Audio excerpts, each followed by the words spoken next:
Claire Holloway stood in the basement of what should have been her home, trembling as her stepmother forced a wedding veil over her face. "You'll marry him instead," Margaret hissed, shoving her toward the black cars waiting outside.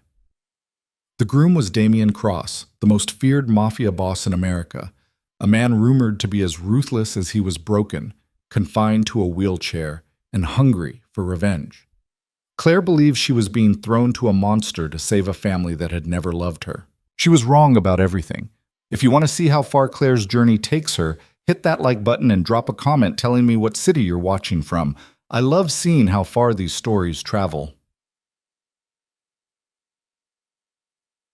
The rain came down in sheets the night Claire's world finally shattered.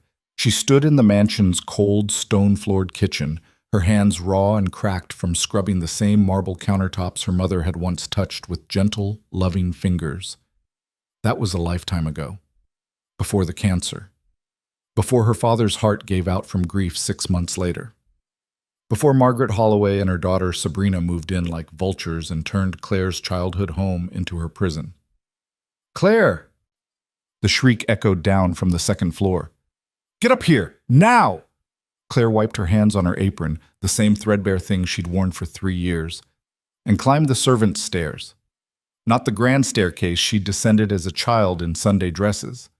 Those steps were forbidden to her now. Margaret stood in the hallway outside Sabrina's suite, her face flushed with rage and something else. Fear. Real, bone-deep terror that Claire had never seen before. "Get in here!" Margaret grabbed Claire's arm with manicured nails that bit through the thin fabric of her sleeve and dragged her into Sabrina's bedroom. The room was chaos. Drawers hung open, empty. The closet doors gaped wide, showing bare hangers swinging in the draft. Sabrina's prized perfume bottles, her jewelry boxes, her collection of designer shoes, all gone. "Where is she?" Margaret's voice cracked. "Where did that stupid girl go?" Claire shook her head, genuinely confused. "I don't know. I've been in the kitchen all evening." "Don't lie to me." Margaret's hand connected with Claire's cheek, the slap echoing in the empty room. "You must have seen something." Claire tasted blood where her teeth had cut into her lip, but she kept her voice steady.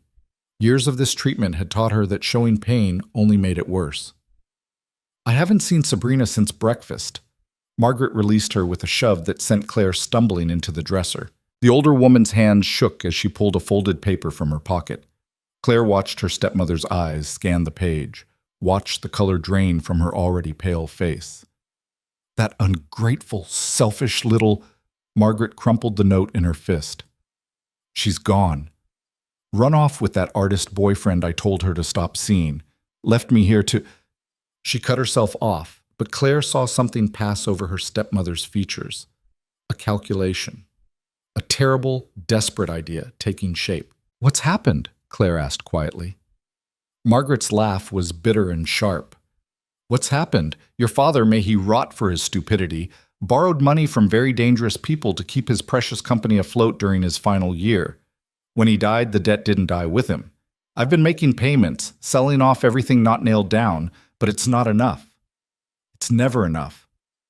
Claire's stomach dropped. She'd wondered why the antiques had slowly disappeared, why the art had been taken down from the walls, why the staff had been dismissed one by one until only she remained to do the work of 10 people. "How much do you owe?" "More than this house is worth, more than everything we have left." Margaret's eyes fixed on Claire with an intensity that made her want to run. But there was a deal, a way out, a marriage proposal that would erase the entire debt. Sabrina was engaged? Claire blinked in surprise. Her stepsister had never mentioned anything. She was supposed to be married tonight. Margaret checked her watch, and Claire saw her hand trembling. "In 3 hours. To Damian Cross." The name meant nothing to Claire at first. She'd been kept so isolated, so removed from the outside world that she barely knew what happened beyond the mansion's walls anymore. But then she remembered whispered conversations she'd overheard while serving dinner, news reports playing on the television in rooms she cleaned. Damian Cross, the youngest mafia boss in American history, a man who'd seized control of his family's empire at 25 when his father was murdered, and who'd proceeded to eliminate every rival with ruthless efficiency. The newspapers called him untouchable. The police called him a ghost, impossible to prove anything against, always 3 steps ahead. The criminal underworld called him something else entirely, the devil in a wheelchair. 2 years ago, an assassination attempt had left him paralyzed from the waist down. Rather than weakening him, the attack had somehow made him more feared, more dangerous. A man who could command an empire from a wheelchair was a man who clearly didn't need his legs to destroy his enemies. "You can't be serious." Claire's voice came out as barely a whisper. Sabrina was going to marry him? The arrangement was made 6 months ago. Damian Cross approached me himself, or rather, his representatives did. He wanted a Holloway daughter, a society marriage to legitimize his business interests. In exchange, every cent of debt would be forgiven, and he'd funnel clean money into what's left of your father's company. Margaret's mouth twisted into something ugly. Sabrina agreed because she's an idiot who thought she could play games with a man like that. She planned to go through with the wedding, enjoy his money for a few months, then divorce him and take half of everything. That's insane. He'd never let her exactly. Margaret moved to the window, staring out at the rain. Which is why she ran. She finally understood what she'd gotten herself into, and she bolted like the coward she is. Claire's mind raced. What happens now, when he finds out she's gone? Margaret turned, and Claire saw her stepmother's expression shift into something cold and determined. He won't find out, because a Holloway daughter will be at that altar in 3 hours, just as promised. The implication hit Claire like a physical blow. No, you can't. I can, and I will. Margaret crossed the room with surprising speed, gripping Claire's shoulders. You're going to put on that wedding dress, walk down that aisle, and marry Damian Cross. You're going to save this family. This family? Claire jerked away, anger flooding through her for the first time in years. You've spent 3 years telling me I'm not family. I'm the help. I'm nothing. And now you want me to pull? I want you to do what you should have been grateful to do from the beginning. Margaret's voice rose to a shriek. We gave you a roof over your head when we could have thrown you out on the street. We fed you. We let you stay in your father's house. You stole my father's house. You erased every trace of my mother. You took my inheritance. You made me a servant in my own home. The words burst from Claire like a dam breaking. And now you want me to marry a monster because your daughter is too smart to do it herself? Margaret's slap came harder this time, hard enough to knock Claire to the floor. She tasted more blood, felt her cheek swelling already. You'll do this, Margaret said, her voice dropping to something quiet and venomous, or I'll make sure you have nothing, not even this basement room you sleep in. I'll put you on the street tonight with the clothes on your back and make sure no one in this city ever hires you. You think these 3 years have been hard? You have no idea what real suffering looks like. Claire touched her throbbing cheek, tears burning in her eyes. Not from the pain, she'd endured worse, but from the crushing weight of having no choice. No escape, no way out except through whatever nightmare Margaret was pushing her toward. Why would he accept me? She asked dully. When he sees I'm not Sabrina, he won't see. Not until it's too late. Margaret hauled Claire to her feet with surprising strength. The ceremony is at his estate. Very private, very exclusive. Just his people and ours. You'll wear the dress, you'll wear a veil, and you'll keep your mouth shut until the papers are signed. By the time he realizes the switch, the marriage will be legal and the debt will be paid. What he does with you after that is his business. The casual cruelty of it took Claire's breath away. Margaret was sending her into a situation that could end in her death, and she clearly didn't care. Claire was nothing to her, had always been nothing. A problem to be solved, a tool to be used, a sacrifice to be made. Get her ready, Margaret called toward the doorway. 2 women entered, hired help that Claire recognized from the days when the household still had proper staff. They looked at her with pity, but said nothing as they led her to the bathroom. The next hour passed in a blur of hot water and rough hands. They scrubbed her clean, washed her hair, applied makeup with mechanical efficiency. Claire caught glimpses of herself in the mirror and barely recognized the face staring back. They'd covered the bruise on her cheek with foundation, painted her lips red, lined her eyes with dark shadow that made her look older, more sophisticated, nothing like the girl who'd spent years scrubbing floors. Then came the dress. It was beautiful, obscenely so. Ivory silk that must have cost more than Claire had seen in years, with delicate lace sleeves and a bodice covered in tiny pearls. Sabrina's dream dress, custom made for a wedding that was supposed to elevate her into high society. Instead, it hung on Claire's slimmer frame, the bodice slightly loose, the hem dragging on the floor. "It'll have to do," one of the women muttered, pinning the fabric tighter across Claire's back. With the veil, he won't notice. The veil was the final touch. Heavy, cathedral length, made of the same delicate lace as the sleeves. When they lowered it over Claire's face, the world turned hazy and distant. She could barely see through the intricate pattern of flowers and vines. Perfect, she thought bitterly. A bride who can't see where she's going, walking toward a groom who can't walk at all. "It's time." Margaret's voice cut through the fog. "The cars are here." Claire's heart hammered as she was led down the grand staircase. Ironically, the first time she'd been allowed to use it in years. Through the veil, she saw the front doors open, revealing a line of black SUVs waiting in the circular driveway. Rain pounded against their roofs, and men in dark suits held umbrellas at precise angles. These weren't wedding guests, they were soldiers. Damian Cross's men, here to collect what they'd been promised. One of them stepped forward as Claire emerged, a tall man with iron-gray hair and cold eyes that swept over her veiled form with clinical assessment. "Miss Holloway?" "Yes," Margaret answered before Claire could speak. "My daughter is ready." The man's gaze lingered on Claire for a moment longer than comfortable, and she wondered if he could tell, if he could see through the veil and the lies to the terrified girl underneath. But he simply nodded and gestured toward the lead vehicle. "Mr. Cross is waiting." Claire's legs felt like water as she walked down the steps. The rain soaked through her dress within seconds, despite the umbrella held over her head.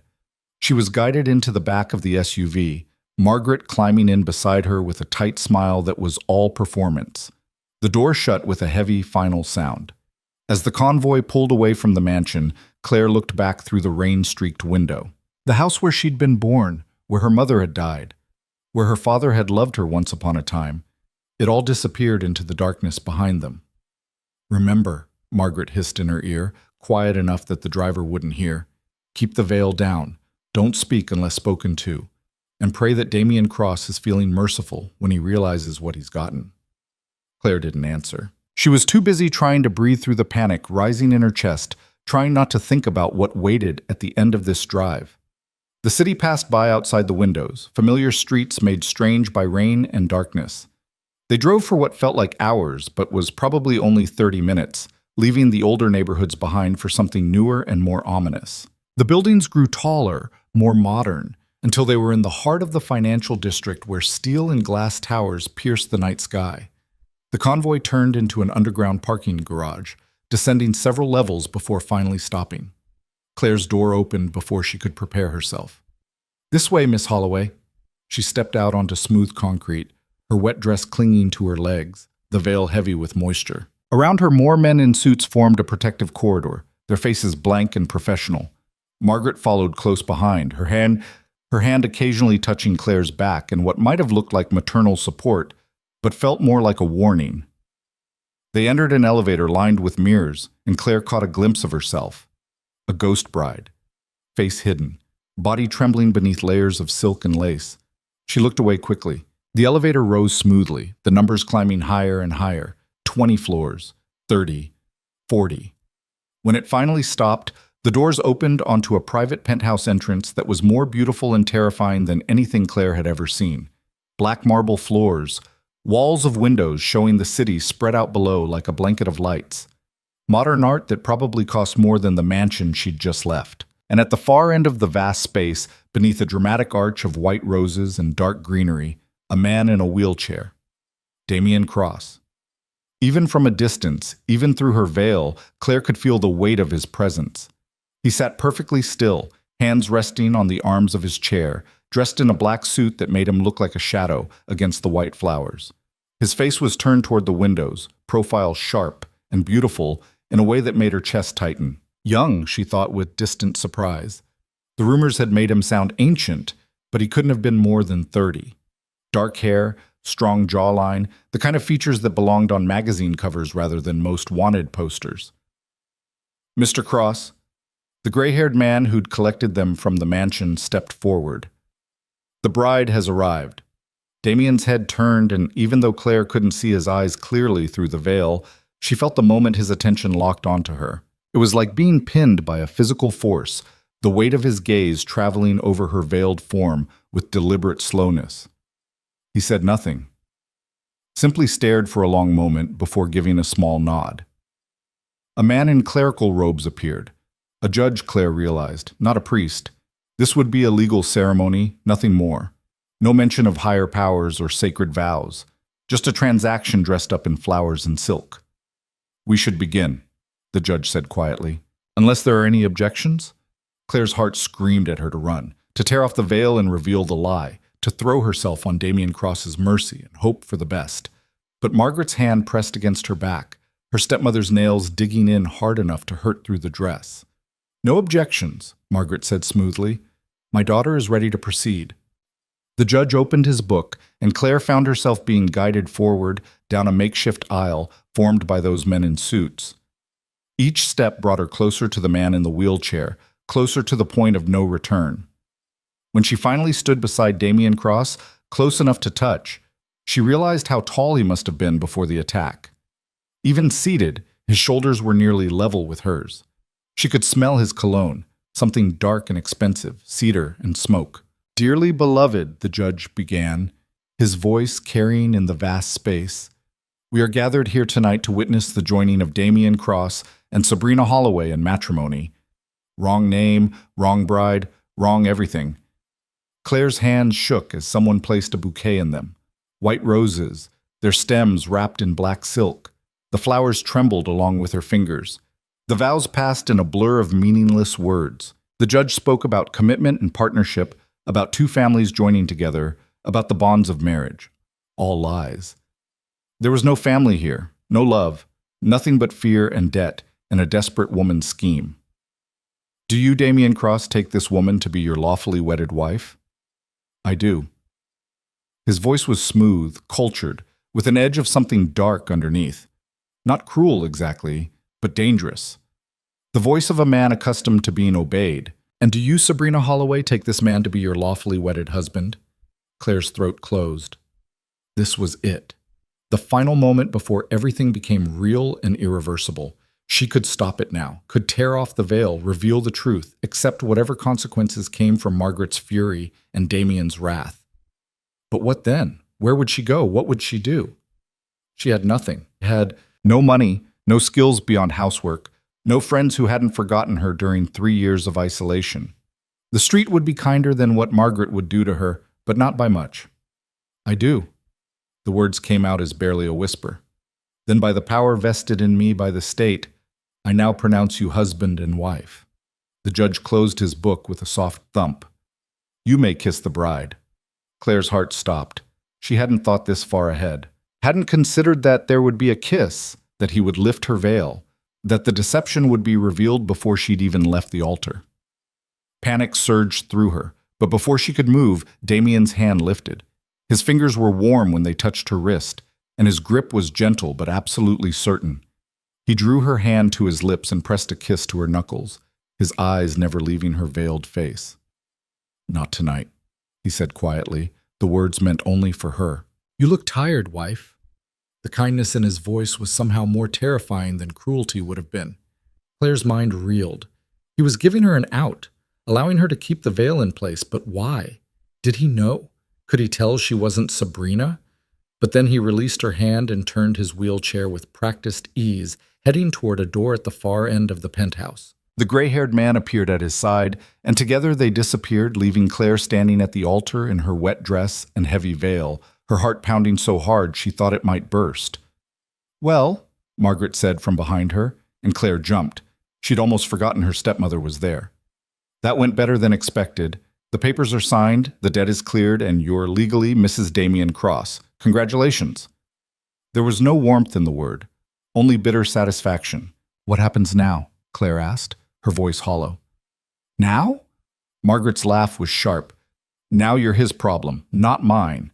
Whatever he does when he realizes the truth is between you and him, I've got what I needed."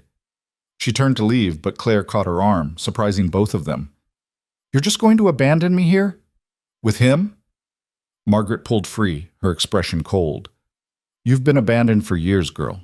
At least now you'll be abandoned somewhere with money. She glanced around the opulent penthouse, and something like envy flickered in her eyes. Though I doubt you'll live long enough to enjoy it once he figures out you're not Sabrina. Damien Cross doesn't forgive liars. With that final cruelty, Margaret walked away, her heels clicking on the marble floor. The elevator doors closed behind her, and Claire was alone with a handful of stone-faced men who wouldn't meet her eyes. Mrs. Cross? The gray-haired man reappeared, startling her. If you'll follow me, I'll show you to your room. My room? Claire's voice cracked. Not his? The man's expression didn't change. Mr. Cross has prepared a suite for you. He thought you might prefer your own space tonight, given the circumstances. Given the circumstances? What did that mean? Did he know? Was he waiting to confront her in private, away from witnesses? But there was nothing to do except follow the man down a hallway lined with more art, more windows, more evidence of wealth beyond anything Claire had ever imagined. He stopped at a door and opened it, gesturing her inside. The suite was larger than Claire's entire basement room had been. A massive bed dominated the space, covered in white linens that looked impossibly soft. Floor-to-ceiling windows showed the city lights below, the rain still streaking down the glass. A door stood ajar, revealing a bathroom with marble surfaces and a tub large enough to swim in. Your belongings will arrive tomorrow, the man said. There are clothes in the closet and toiletries in the bathroom. If you need anything, there's a phone by the bed. Dial 0. Wait. Claire turned to him, desperate for any information. What's your name? Marcus. I'm Mr. Cross's head of security. He paused, and something almost like pity crossed his face. Get some rest, Mrs. Cross. Tomorrow will be, illuminating. The door closed behind him with a soft click, and Claire heard the unmistakable sound of a lock engaging. She was trapped. Claire stood frozen for a long moment, listening to the silence, feeling the weight of the veil and the dress, and the terrible knowledge of what she'd done. Then, finally, she reached up and pulled the veil away.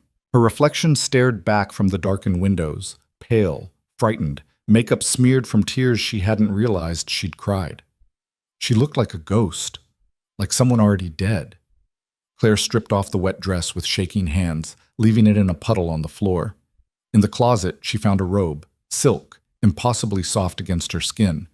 The bathroom did indeed have everything she needed, all of it untouched, clearly prepared for a bride who was supposed to be someone else entirely. She should shower, should wash away the makeup and the fear, and try to think clearly about what came next.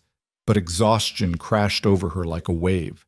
3 years of sleepless nights and constant work catching up all at once. Claire collapsed onto the bed, expecting to lie awake in terror, waiting for Damien Cross to come through the door and demand the truth. But her body had other plans. Within minutes, despite everything, she fell into deep, dreamless sleep. She woke to sunlight streaming through the windows and the smell of coffee. For a moment, Claire forgot where she was.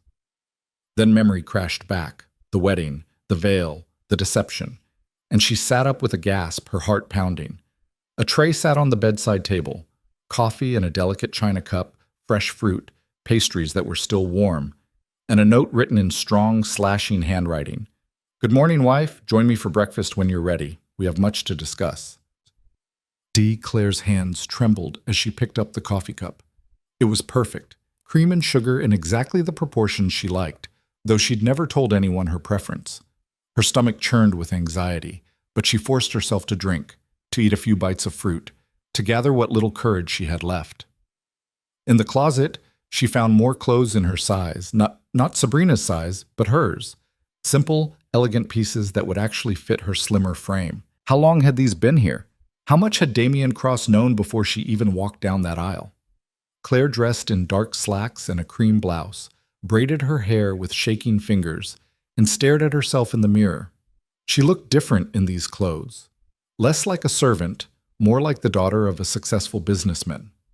More like the girl she'd been before everything fell apart. Taking a deep breath, she opened the door. Marcus stood in the hallway, as if he'd been waiting. Good morning, Mrs. Cross. This way, please. He led her deeper into the penthouse, through rooms that grew progressively more personal. A library with thousands of books, a music room with a grand piano, a gym that looked barely used, and finally, a dining room where floor-to-ceiling windows showed the city spread out below in morning light. Damien Cross sat at the head of the table, coffee cup in one hand, newspaper in the other. He looked up as she entered, and Claire got her first clear look at his face. Beautiful was the wrong word. Compelling, maybe. Dangerous. His eyes were dark, nearly black, and they watched her with an intensity that made her want to run. High cheekbones, a mouth that looked like it rarely smiled, a scar along his jaw that spoke of violence survived. "Sit," he said quietly. Not unkind, but clearly accustomed to being obeyed. Claire sat in the chair Marcus pulled out for her, her hands folded in her lap to hide their shaking. "You must have questions," Damien said, setting down his newspaper. "As do I, but first let's establish something. What should I call you, Sabrina or Claire?" The world tilted. He knew, had known all along. "Claire," she whispered. "My name is Claire Holloway." "Claire." He tested the name, nodding slowly. "Better. I prefer the truth, even when it's inconvenient." He took a sip of his coffee, watching her over the rim. "Would you like to know when I figured it out?" "When?" The word came out as barely a breath. "Before you ever walked down the aisle." Damien's smile was sharp and cold.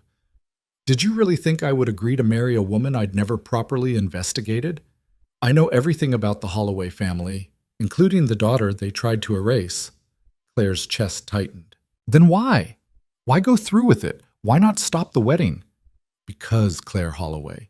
Damien leaned forward, his dark eyes pinning her in place. "You were exactly who I wanted all along." The words hung in the air between them like a blade suspended by a thread, sharp and terrifying and incomprehensible. Claire stared at Damien Cross, her mind struggling to process what he'd just said. "I don't understand," she whispered. Damien set down his coffee cup with deliberate precision, the small sound unnaturally loud in the vast dining room.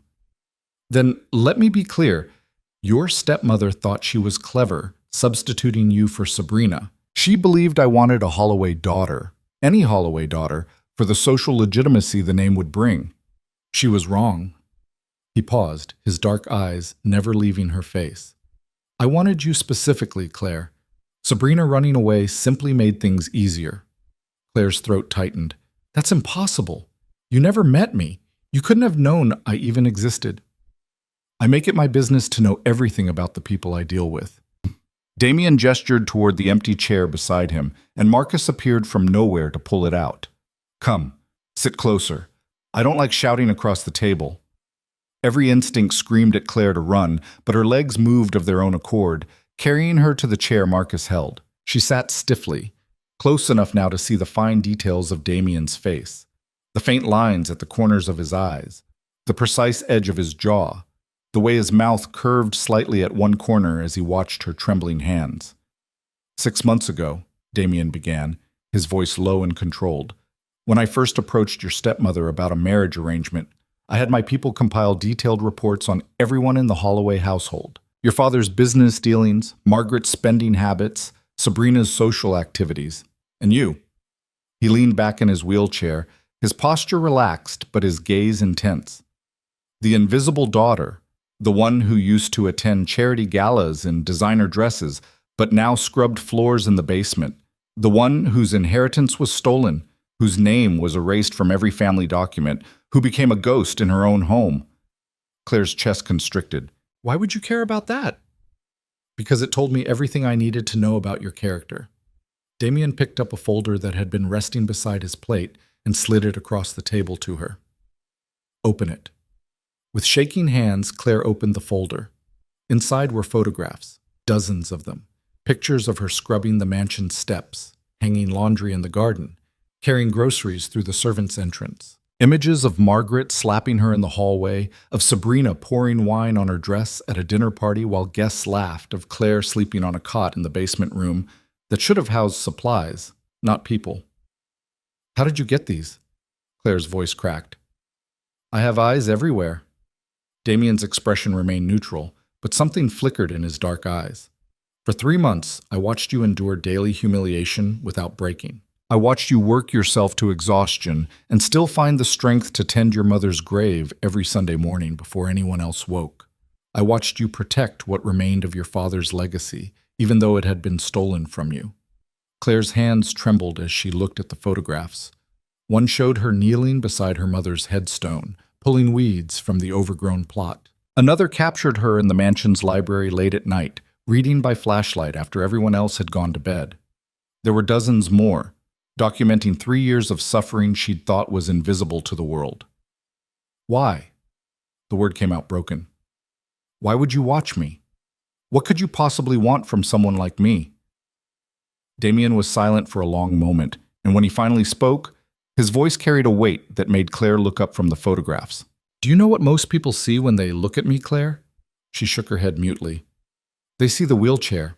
They see a cripple who built an empire from a position of weakness, who commands fear despite being unable to stand. His mouth curved into something that wasn't quite a smile. They see someone broken, someone to pity or underestimate or assume they can manipulate. I don't see that, Claire said quietly, surprising herself. No? Damien's eyebrow lifted slightly. What do you see? Claire met his gaze, and for the first time since entering the dining room, she felt a flicker of something other than fear. I see someone who's more dangerous because he doesn't need his legs to destroy his enemies. I see someone who turned a vulnerability into a weapon. The silence that followed was different, charged with something Claire couldn't name. Damien studied her with those dark, unreadable eyes, and she had the distinct impression of being assessed, weighed, measured against some standard she couldn't comprehend. Exactly, he said finally. Which is why I chose you, Claire, because you understand what it means to survive from a position of powerlessness. You know how to endure, how to observe, how to find strength where others see only weakness. He leaned forward, close enough that she could smell the cedar and smoke of his cologne. Sabrina would have been useless to me, a spoiled socialite who thinks beauty and charm are enough to navigate this world. But you? His eyes traveled over her face, lingering on the faint yellow bruise her makeup couldn't quite hide. You've been forged in fire. You're unbreakable in ways she'll never understand. Claire's heart hammered against her ribs. What exactly do you want from me? Everything. The word fell between them like a stone into deep water. I want a wife who can stand beside me in a world that respects only strength. I want someone who understands sacrifice and loyalty, who won't crumble under pressure. I want a partner, not a decorative accessory. He paused, and something almost like regret crossed his features. What I'm offering you is a choice, Claire. You can walk away right now. I'll arrange transportation, give you enough money to start over somewhere new, and we'll quietly annul this marriage. Or you can stay. And if I stay? Her voice was barely a whisper. If you stay, you become Mrs. Damien Cross in every sense of the word. You'll have wealth, protection, and power beyond anything you've imagined. But you'll also step into a dangerous world where enemies will see you as a target, where one mistake could cost you everything. His expression hardened. I won't lie to you. Staying means accepting risks most people can't fathom, but it also means never being powerless again. Never being invisible. Never scrubbing floors while the people who destroyed you sleep in silk sheets. The offer was intoxicating and terrifying in equal measure. Claire thought of Margaret's cruel smile, of Sabrina's casual cruelty, of 3 years spent as a ghost in her own life. The temptation to accept, to seize this chance for something better, was overwhelming, but she forced herself to ask the question that mattered most. Why me, really? You could have anyone. Why choose someone broken? Damien's hand moved so quickly she didn't see it coming. His fingers caught her chin, tilting her face up until she had no choice but to meet his gaze. You're not broken, Claire. You're a survivor. There's a difference. His thumb brushed across her cheekbone, just below the bruise. Broken things stay shattered. Survivors learn to use their scars as armor. The touch was gentle but absolutely certain, and Claire felt something shift inside her chest, a crack in the careful walls she'd built around her heart during 3 years of isolation. I need time, she said, pulling back from his hand. To think. You have until tonight. Damien released her, leaning back in his wheelchair with that same assessing look. At 8 o'clock, there's a charity gala downtown, the annual Children's Hospital fundraiser. I'm expected to attend, and as my wife, you'll be expected to accompany me. He paused, letting the implication sink in. If you come to that gala, you're choosing to stay. If you don't, Marcus will have your things packed and a car waiting to take you wherever you want to go. Claire stood on shaking legs. And you'll just let me leave? No consequences? None. Damien's expression was unreadable. I want a willing partner, not a prisoner. The choice is yours. Marcus appeared at her elbow, and Claire realized she was being dismissed. Her mind reeling, she let herself be guided back through the labyrinth of rooms to her suite. The door closed behind her, and she was alone with the most impossible decision of her life. The hours crawled by with agonizing slowness. Claire paced the length of her suite, her thoughts churning. Every rational part of her brain screamed that this was insane, that she should run while she had the chance, that Damien Cross was exactly the monster the newspapers claimed. But another part, the part that had survived 3 years of Margaret's cruelty, that had endured humiliation and abuse without breaking, whispered something different. This was an opportunity, a chance to reclaim not just her father's legacy but her own identity, a chance to become someone who couldn't be erased or forgotten or pushed aside.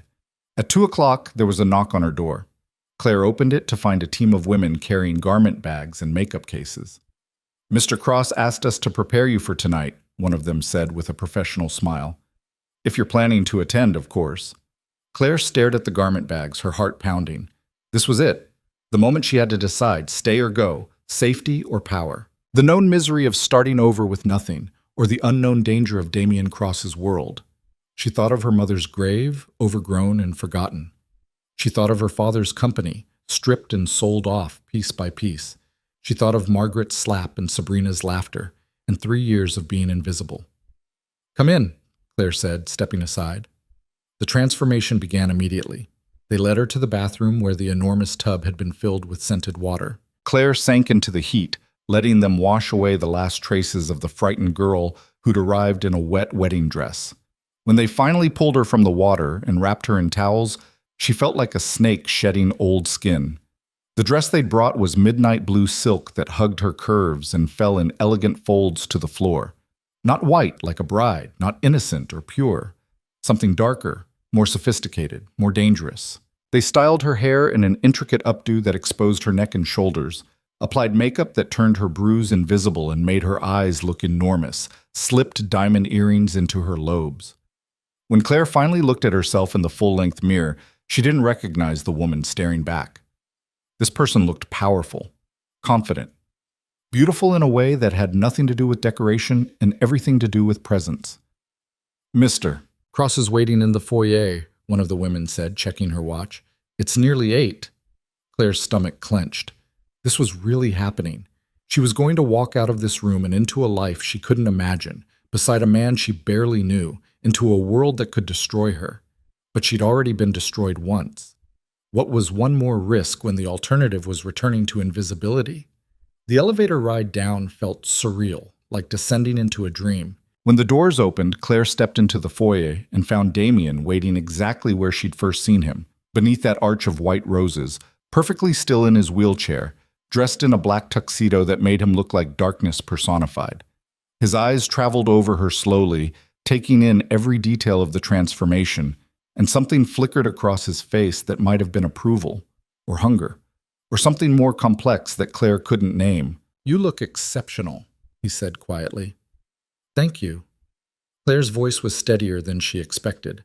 I wasn't sure you'd think I'd come. I knew you would, Damien gestured toward the elevator. You're not someone who runs from challenges, Claire. That's why I chose you. They descended to the underground garage where a sleek black car waited, flanked by 2 SUVs full of security. Marcus held the door while Claire climbed into the back seat, her dress pooling around her legs like liquid night. Damien's wheelchair folded with practiced ease, and he transferred himself into the seat beside her with fluid grace that suggested years of adaptation. As the convoy pulled out into the city streets, Claire watched the buildings slide past and tried to calm her racing heart. Tell me about this gala. What should I expect? A room full of wealthy people pretending to care about charity while they measure each other's worth in diamonds and political connections. Damien's tone was dry. You'll be introduced as my wife. People will be surprised. I don't usually bring anyone to these events. There will be questions, speculation, and more than a few people trying to determine if you're a weakness they can exploit. Claire's stomach dropped. How should I respond? However you want. Damien glanced at her, and in the passing streetlights, his eyes gleamed. You're my wife now, Claire. That means you speak with my authority. Anyone who disrespects you disrespects me. He paused, letting that sink in. And people are very careful about disrespecting me. The words should have been comforting, but they only reminded Claire of how little she understood about the world she was entering. Will Margaret be there, or Sabrina? No. Your stepmother wasn't invited, and Sabrina is likely too busy hiding from the consequences of her actions. Damien's expression hardened slightly. Though they'll hear about your appearance soon enough, the society pages will be full of speculation tomorrow. The car pulled up to a glittering hotel, and Claire's breath caught. A red carpet stretched from the curb to the entrance, lined with photographers and reporters. This wasn't just a charity gala. It was a spectacle, a performance, a stage where the city's elite displayed their wealth and power. Ready? Damien asked, and Claire heard the challenge in his voice. She thought about turning back, about asking Marcus to take her anywhere but here. But then she remembered Sabrina's laughter as wine soaked into her dress, Margaret's hand connecting with her face, 3 years of being nothing and no one. Yes, Claire said, lifting her chin. I'm ready. Marcus opened the door, and camera flashes exploded like stars. Claire stepped out onto the red carpet, the silk dress flowing around her, diamonds glittering at her ears. Behind her, she heard the smooth sound of Damien's wheelchair, felt his presence at her side like a shield. Mr. Cross, the reporter surged forward. Who's your companion? Is it true you got married? Mr. Cross, can we get a statement? Damien raised one hand and the crowd fell silent with shocking speed. Gentlemen, ladies, allow me to introduce my wife, Claire Cross. The announcement hit like a thunderclap. Claire heard gasps, saw camera flashes intensify, felt the weight of 100 eyes suddenly focused on her with laser precision. When did you get married? Someone shouted. How did you meet? Another called. Mrs. Cross, what do you have to say about... My wife and I value our privacy, Damien cut in smoothly, his voice carrying absolute authority. We're here tonight to support the Children's Hospital, not to provide entertainment for gossip columns.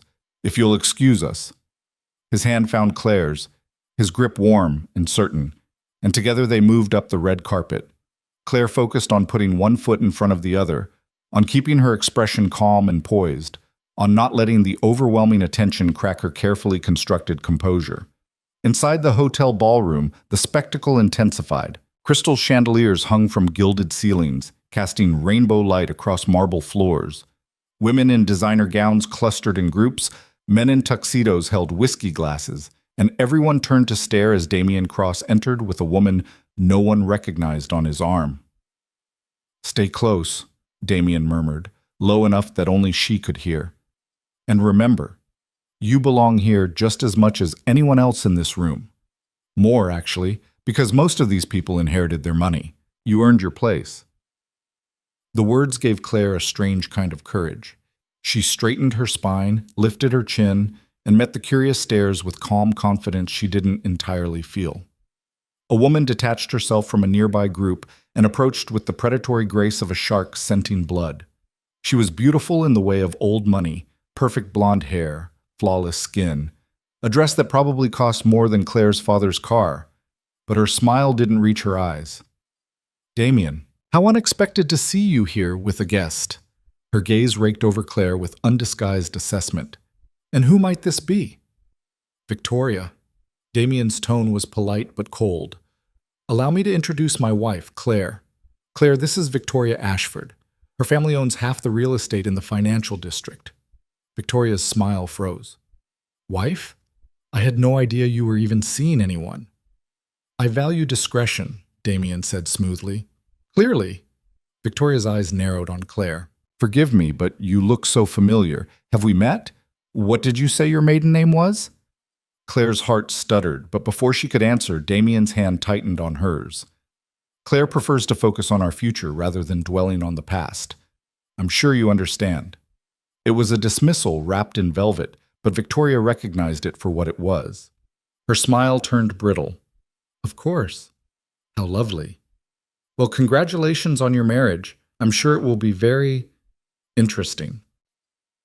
She swept away, and Claire released a breath she hadn't realized she'd been holding. She knows something. Victoria knows everything about everyone. It's her hobby. Damien guided his wheelchair toward the bar with Claire still at his side.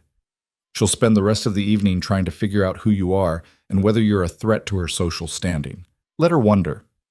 The bartender appeared immediately, deferential to the point of obsequiousness. Mr. Cross, your usual? Please, and for my wife. Damien glanced at Claire.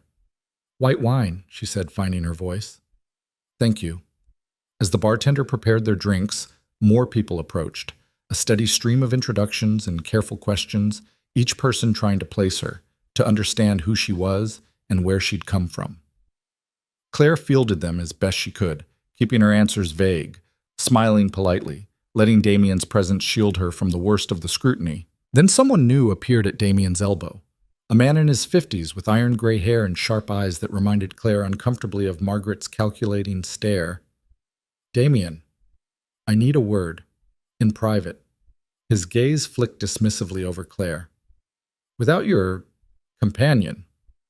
Anything you need to say to me can be said in front of my wife, Damien replied, his tone dropping several degrees.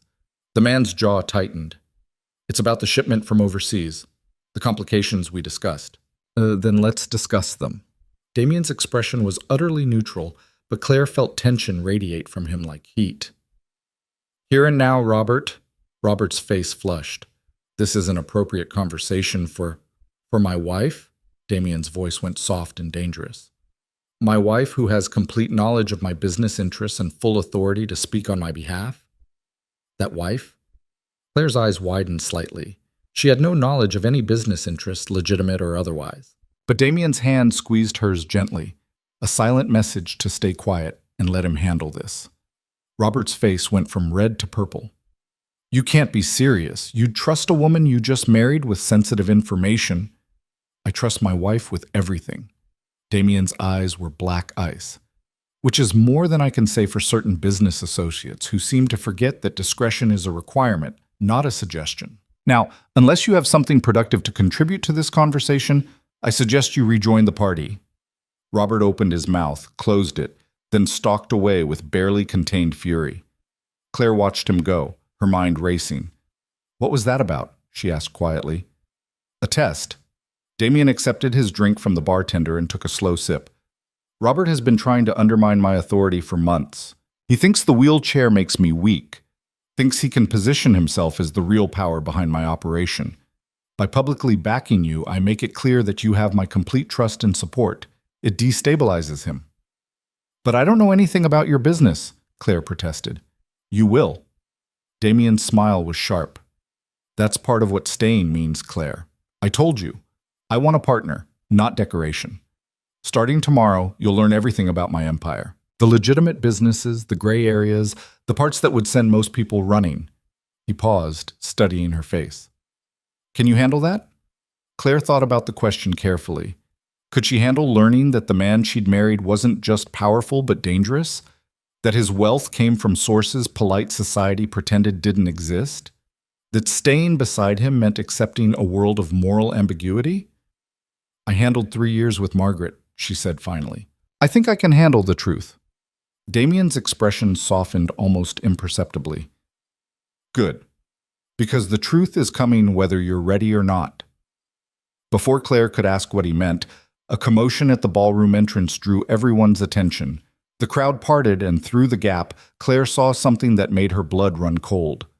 Margaret Holloway stood in the doorway, Sabrina at her side, both dressed in their finest and wearing expressions of shocked fury. Their eyes swept the room until they landed on Claire, and the recognition that flashed across their faces was like watching a bomb detonate in slow motion.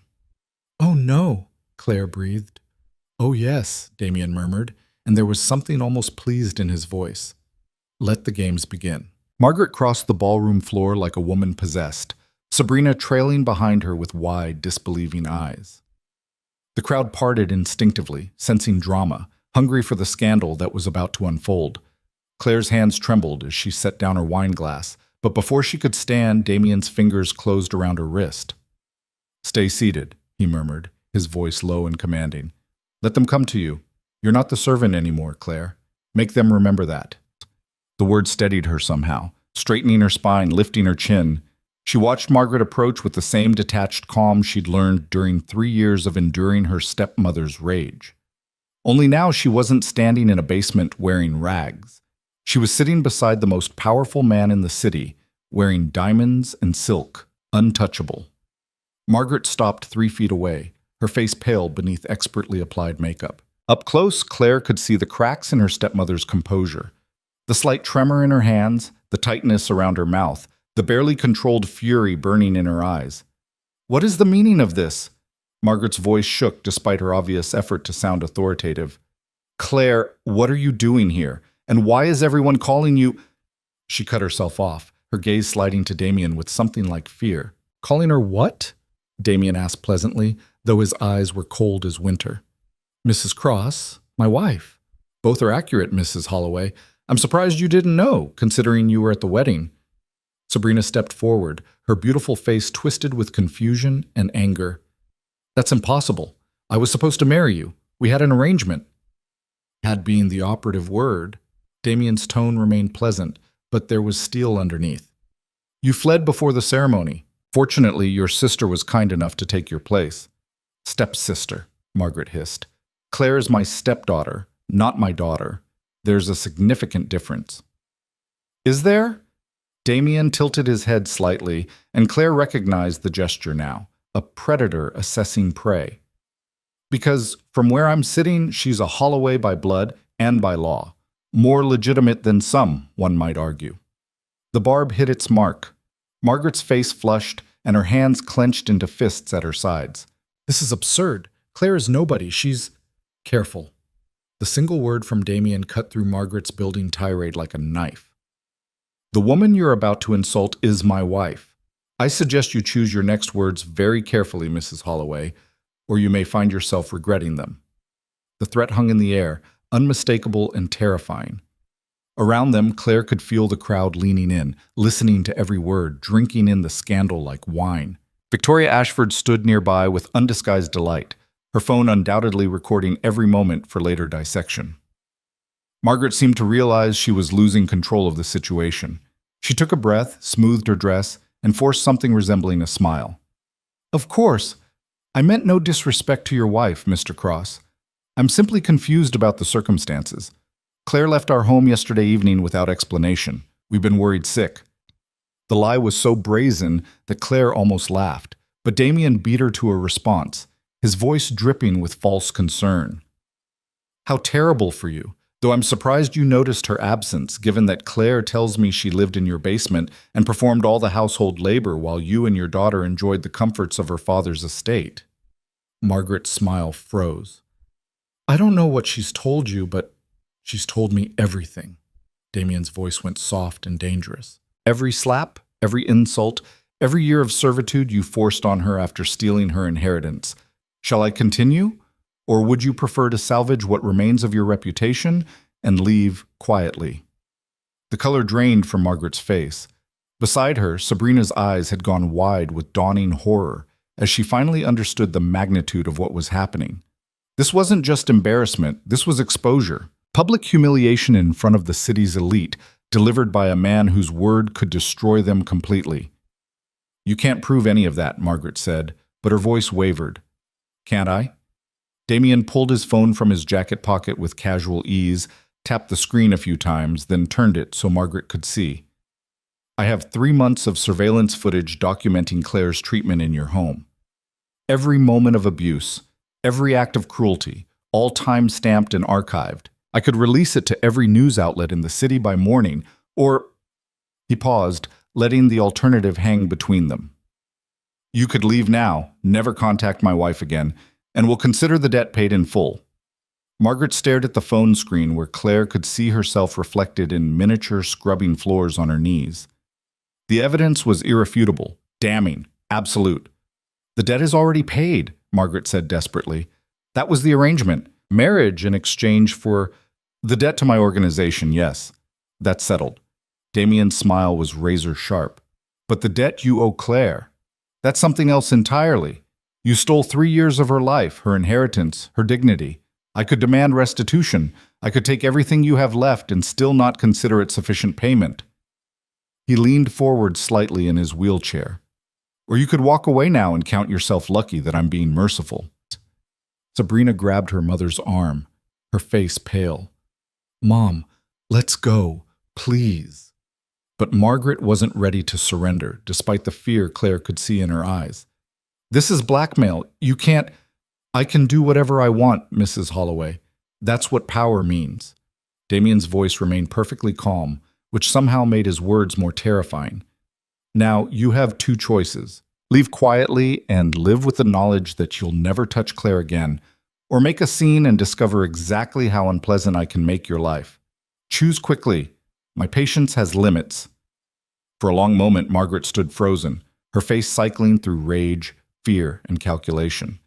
Claire watched her stepmother's internal struggle with a strange sense of detachment. This woman had controlled every aspect of her life for 3 years, had wielded absolute power over her existence, had made her feel small and worthless and invisible.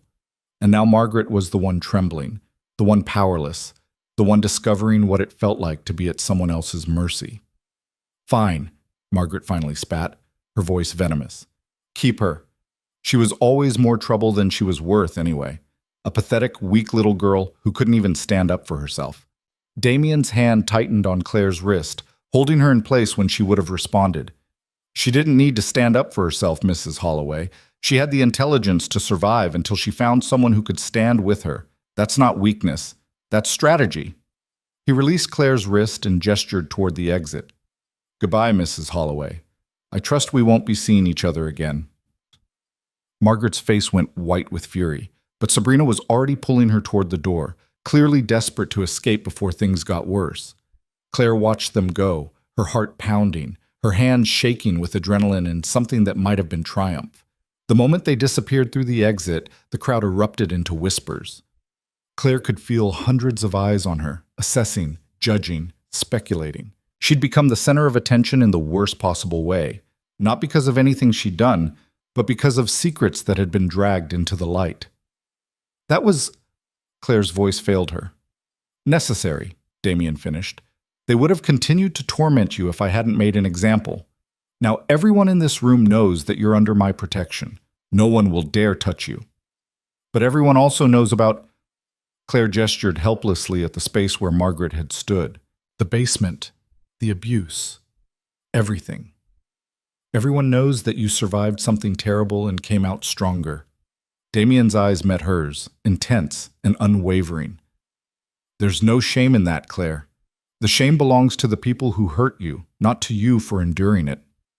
Before Claire could respond, Victoria Ashford appeared at their side, her expression carefully neutral, but her eyes gleaming with curiosity. Well, that was quite the display. You certainly know how to make an entrance, Mrs. Cross. I didn't plan it, Claire said quietly. The best drama never is planned. Victoria sipped her champagne, studying Claire with new interest. I have to admit, I'm impressed. Most women would have crumbled under that kind of public confrontation. You barely flinched. I've had practice, Claire said before she could stop herself. Victoria's smile turned genuine for the first time that evening. I can see that. Welcome to the Shark Tank, Mrs. Cross. Something tells me you'll fit in better than anyone expected. She glanced at Damien. Including him. She drifted away, leaving Claire and Damien alone in the middle of the crowded ballroom. The whispers continued, but Claire found herself caring less about them with each passing moment. Let them talk. Let them speculate. She'd survived worse than gossip. Dance with me, Damien said suddenly. Claire blinked in surprise. What? Dance with me. He gestured toward the dance floor where other couples swayed to the orchestra's music. Unless you'd prefer to stand here and let them stare. But you can't— Claire stopped herself, heat flooding her cheeks. I mean, I didn't think that I could dance from a wheelchair. Damien's mouth curved into something that might have been amusement. I can't. But you can dance around me. It's unconventional, but then so are we. He wheeled himself onto the dance floor and Claire followed, her heart racing. The other couples made space for them, watching with undisguised curiosity as Damien positioned his wheelchair and held out his hand. Claire took it, feeling the warmth of his fingers closing around hers. The music swelled, and she began to move. Not the traditional box step she'd learned at Cotillion years ago, but something more fluid, more adaptive. She circled Damien's wheelchair, her hand never leaving his, her dress flowing around her like water. It was strange and beautiful and utterly unconventional. Claire could feel the crowd watching, but she kept her eyes on Damien, on the way he watched her move, on the slight smile playing at the corners of his mouth. "You're a natural," he murmured as she completed another rotation. "I'm making it up as I go," Claire admitted. "Even better." His hand tightened on hers. Adaptability is more valuable than perfection. The song ended and polite applause rippled through the crowd. Claire found herself breathless, her cheeks flushed, feeling more alive than she had in years. Damien guided his wheelchair off the dance floor, and Marcus appeared at their side with impeccable timing. "Sir, we have a situation that requires your attention," Marcus said quietly. "In the East Wing, private." Damien's expression shifted immediately, becoming cold and focused. "Show me." He glanced at Claire. "Wait here. I'll return shortly." "Should I come with you?" Claire asked. "Not this time. Marcus will stay with you." Damien nodded to his head of security, then wheeled himself toward a side exit with two other security guards flanking him. Claire watched him go, a knot of anxiety forming in her stomach. Marcus stood nearby, his posture relaxed but his eyes constantly scanning the crowd. She realized that even here, surrounded by wealthy philanthropists in designer gowns, there was danger. Damien moved through a world where threats could appear anywhere, anytime. "What kind of situation?" she asked Marcus quietly. "The kind Mr. Cross handles personally, ma'am." Marcus's expression remained neutral. "Nothing for you to worry about." But Claire was worried. She'd married a man she barely knew, stepped into a life she didn't understand, and now she was standing alone in a ballroom full of strangers while her husband dealt with some mysterious crisis. "Mrs. Cross?" A man's voice made her turn. He was older, maybe 60, with silver hair and kind eyes that crinkled at the corners. "Allow me to introduce myself. Dr. Richard Morrison, director of the Children's Hospital. I wanted to personally thank you and your husband for the generous donation." Claire's mind went blank. "Donation?" "The $5 million pledge, see." Dr. Morrison smiled warmly. "Mr. Cross made it in both your names earlier this evening. It's the largest single contribution we've received this year. With that funding, we'll be able to complete the new cancer treatment wing." $5 million. Claire's head spun. That was more money than she could comprehend, given away as casually as loose change. That's wonderful. I'm glad we could help." "Your husband is an extraordinary man," Dr. Morrison continued. "Despite his reputation in certain circles, he's been one of our most consistent supporters. The pediatric ICU exists because of his funding. Dozens of children are alive today because of his generosity." Claire looked toward the exit where Damien had disappeared, seeing him with new eyes. The ruthless Mafia boss who'd destroyed her stepmother's composure with cold efficiency was the same man who quietly funded children's hospitals. The contradictions made her head spin. "He doesn't like publicity for his charitable work," Dr. Morrison added. "But I thought you should know the kind of man you married. Whatever else he may be, he's saved more lives than most people realize." The doctor drifted away to greet other donors, leaving Claire standing alone with Marcus and her whirling thoughts. Every time she thought she understood Damien Cross, he revealed another layer that contradicted everything before it. 20 minutes passed, then 30. Claire's anxiety grew with each minute. Around her, the gala continued. People dancing, drinking, networking, completely unaware that anything was amiss. But Marcus's posture had subtly shifted, his hand resting near his jacket in a way that suggested a concealed weapon. Finally, Damien reappeared through the side entrance. His expression was carefully neutral, but Claire saw tension in the set of his shoulders, a tightness around his eyes that hadn't been there before. "We're leaving," he said quietly when he reached her side. "What happened?" Claire asked. "Nothing that concerns tonight." Damien's tone made it clear he wouldn't discuss it further, not here, not with so many listening ears nearby. Say your goodbyes. Claire nodded, understanding that whatever had happened, it was serious enough to cut the evening short. Marcus appeared with her wrap, draping it over her shoulders with professional efficiency. Within minutes, they were in the elevator, descending to the underground garage where the convoy waited. The ride back to the penthouse was silent. Damien stared out the window, his jaw tight, his hands gripping the armrests of his wheelchair with barely controlled tension. Claire didn't push for answers, sensing that he needed space to think, to process whatever crisis had interrupted their evening. Back in the penthouse, Damien wheeled himself directly to his office without a word. The door closed behind him with a decisive click, and Claire was left standing in the foyer with Marcus. "Should I?" Claire gestured helplessly toward the office door. "Give him an hour," Marcus suggested. "When Mr. Cross is dealing with business matters, he prefers solitude initially. He'll call for you when he's ready to talk." Claire nodded, retreating to her suite. She changed out of the blue silk gown, washing away the makeup, unpinning her hair until she looked like herself again. Or some version of herself. A woman caught between who she'd been and who she was becoming. She was sitting on the bed in a robe when the knock came. "Come in." Damien wheeled himself through the doorway, and Claire noticed he'd removed his tuxedo jacket, loosened his tie, rolled up his shirt sleeves. He looked exhausted and furious in equal measure. "I owe you an explanation," he said without preamble. "You don't owe me anything." Claire pulled her knees up to her chest. "This is your world. I'm just trying to navigate it." "That's where you're wrong." Damien moved closer, stopping beside the bed. "You're my wife. That means you deserve the truth, even when it's ugly." He paused, choosing his words carefully. "Someone tried to kill me tonight. A bomb in the East Wing, set to detonate during the gala. We found it before it went off, but it was close. Too close." Claire's blood ran cold. "Who would—" "I have enemies. Comes with the territory." Damien's expression was grim. But this was different. The device was sophisticated, placed by someone with intimate knowledge of the hotel's security systems and my schedule. Someone inside my organization. "A traitor," Claire whispered. "Yes." The word came out hard and bitter. "Which means I can't trust anyone right now. I have to assume everyone around me could be compromised. Everyone except—" He stopped, his eyes meeting hers with sudden intensity. "Everyone except you." Claire's breath caught. "Why me?" "Because you have nothing to gain from my death.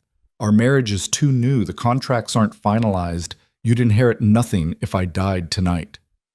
Damien's mouth twisted into something bitter. "In a twisted way, that makes you the only person I can completely trust right now." The weight of that statement settled over Claire like a heavy blanket. She'd gone from being nobody, nothing, invisible, to being the one person Damien Cross could rely on in a moment of crisis. The responsibility was terrifying. "What do you need from me?" she asked quietly. Damien studied her for a long moment, and Claire saw something shift in his expression. Surprise, maybe, or recognition. "I need you to be exactly what you've been all evening. Strong, observant, unshakable." He paused. "And I need you to understand that things are going to get dangerous. Whoever tried to kill me tonight will try again.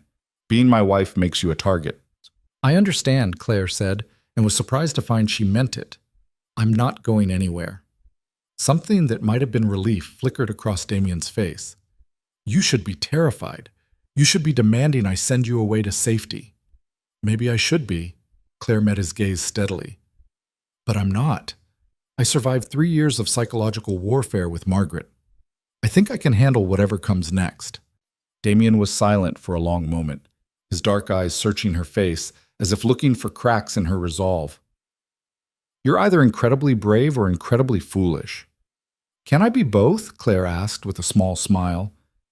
That drew a genuine laugh from him, short and surprised. "Perhaps." He reached out, his hand finding hers where it rested on her knee. His fingers were warm, his grip certain.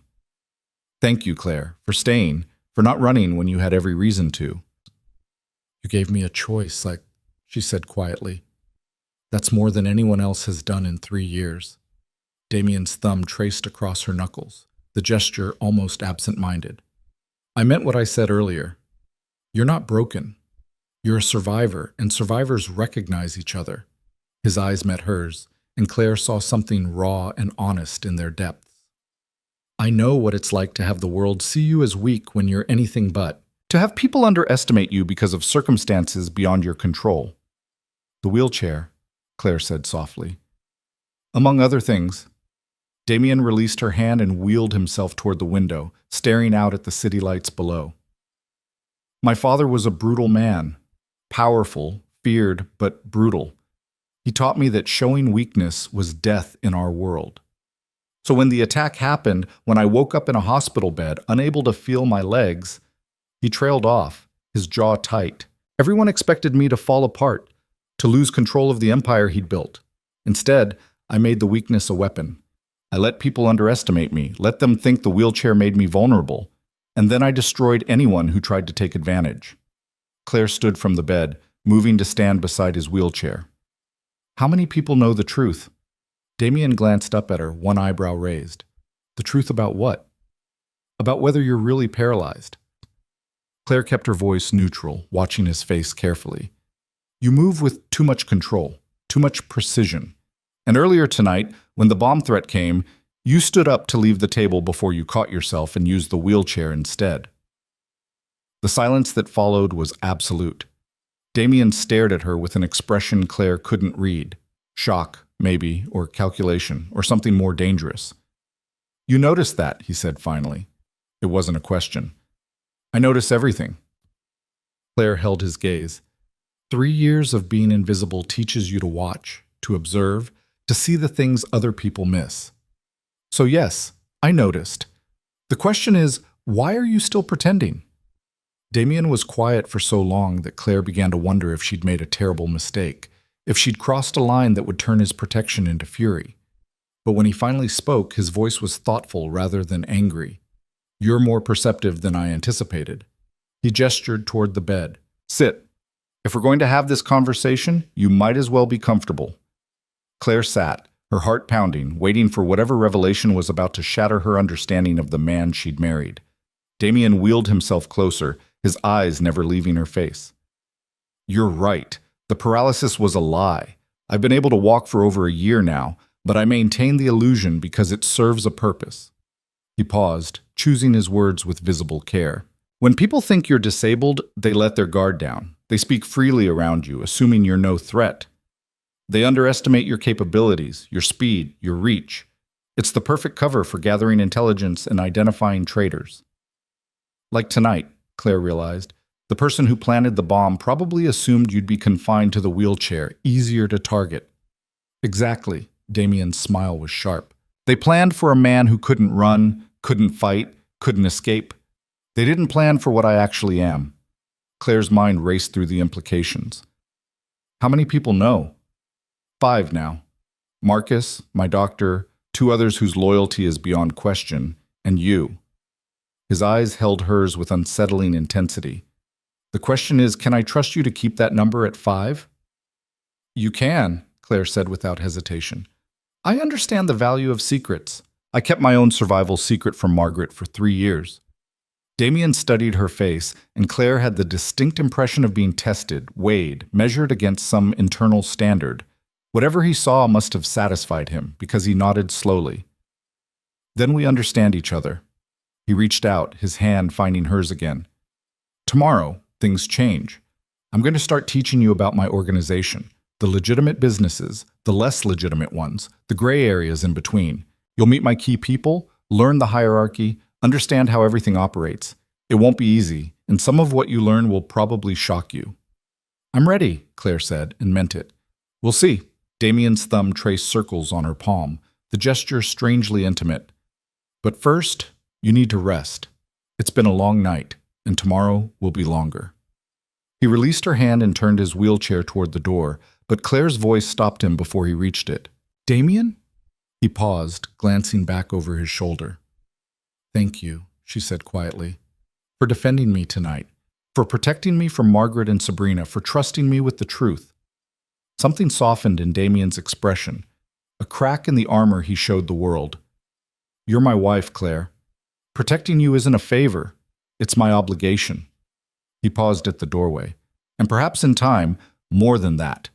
He left before she could respond, the door closing softly behind him. Claire sat alone in her suite, her mind whirling with everything that had happened, everything she'd learned, everything that had changed in the span of a single evening. She'd started the day as nobody, a ghost in her own life. She'd ended as Mrs. Damian Cross, the wife of the most feared man in the city, keeper of dangerous secrets, standing at the threshold of a world she barely understood. And somewhere in the chaos and danger and revelation, Claire realized she wasn't afraid anymore. She was angry. Angry at Margaret for 3 years of cruelty. Angry at Sabrina for her casual dismissal. Angry at a world that had tried to make her invisible. But anger, she was learning, could be a weapon just as effective as any gun or bomb. And Damian Cross had just handed her the tools to forge that anger into something devastating. Tomorrow, her real education would begin.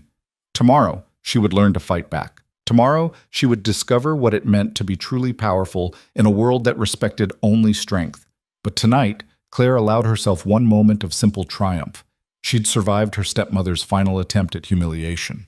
She'd stood beside Damian Cross in front of the city's elite and held her ground. She'd proven, to him, to them, to herself, that she was stronger than anyone had believed. The invisible girl was gone. In her place stood someone new, someone dangerous, someone unbreakable, someone who was just beginning to understand the full scope of what she could become. Claire woke to sunlight streaming through the floor-to-ceiling windows and the distant sound of voices filtering through her closed door. For a moment, she lay still, letting the events of the previous night wash over her like a wave. The gala, Margaret's public humiliation, the bomb threat, Damian's confession about the wheelchair. Each revelation felt surreal in the morning light, like fragments of a dream she couldn't quite believe had been real. But the diamond wedding band on her finger was real enough, catching the light as she held up her hand. Mrs. Damian Cross. The name still felt foreign, like a coat that didn't quite fit yet. A knock on the door interrupted her thoughts. "Mrs. Cross, are you awake?" Claire recognized the voice as one of the staff members from yesterday. "Yes, come in." A woman entered carrying a tray laden with coffee, fresh fruit, and warm croissants. She set it on the bedside table with practiced efficiency. "Mr. Cross asked me to inform you that he'll meet you in his office in 1 hour. He suggests you dress comfortably but professionally." The woman paused, then added with a small smile, "He also said to tell you that your education begins today." The words sent a thrill of anticipation and anxiety through Claire's chest. "Thank you. I'll be ready." After the woman left, Claire forced herself to eat despite her nervous stomach, then showered and stood before the closet trying to decide what comfortably but professionally meant in Damian Cross's world. She finally settled on tailored black slacks and a silk blouse the color of charcoal, pulling her hair back into a sleek ponytail that made her look older, more serious. When she emerged from her suite exactly 1 hour later, Marcus was waiting in the hallway. "Good morning, Mrs. Cross. This way, please." He led her through corridors she hadn't explored yet, past rooms whose purposes she could only guess at, until they reached a heavy wooden door at the end of a hallway. Marcus knocked twice, then opened it without waiting for a response. Damian's office was nothing like Claire had expected. She'd imagined something cold and modern, all glass and steel like the rest of the penthouse. Instead, she found herself in a space that felt more like a library, with floor-to-ceiling bookshelves lining 3 walls, a massive mahogany desk positioned before windows that showed the city spread out below, and leather furniture that looked broken in and comfortable. Damian sat behind the desk, still in his wheelchair, reviewing documents spread across the polished surface. He looked up as she entered, and Claire saw the same intensity in his eyes that had been there last night when he'd revealed the truth about his paralysis. "Sit," he said, gesturing to one of the leather chairs facing the desk. "Coffee?" "Please." Claire sat, accepting the cup Marcus poured before he disappeared silently through a side door. Damian set aside his documents, giving her his full attention. "Before we begin, I need to know if you've reconsidered. Last night was traumatic in several ways. If you want to leave, now is the time to say so. No judgment, no consequences." Claire met his gaze steadily. "I haven't changed my mind. I'm staying. Even knowing that someone tried to kill me last night? That being my wife puts you directly in the line of fire? Especially knowing that."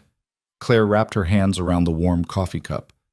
For 3 years, I survived by being invisible, by making myself small enough that no one noticed me. I'm done being invisible, Damien.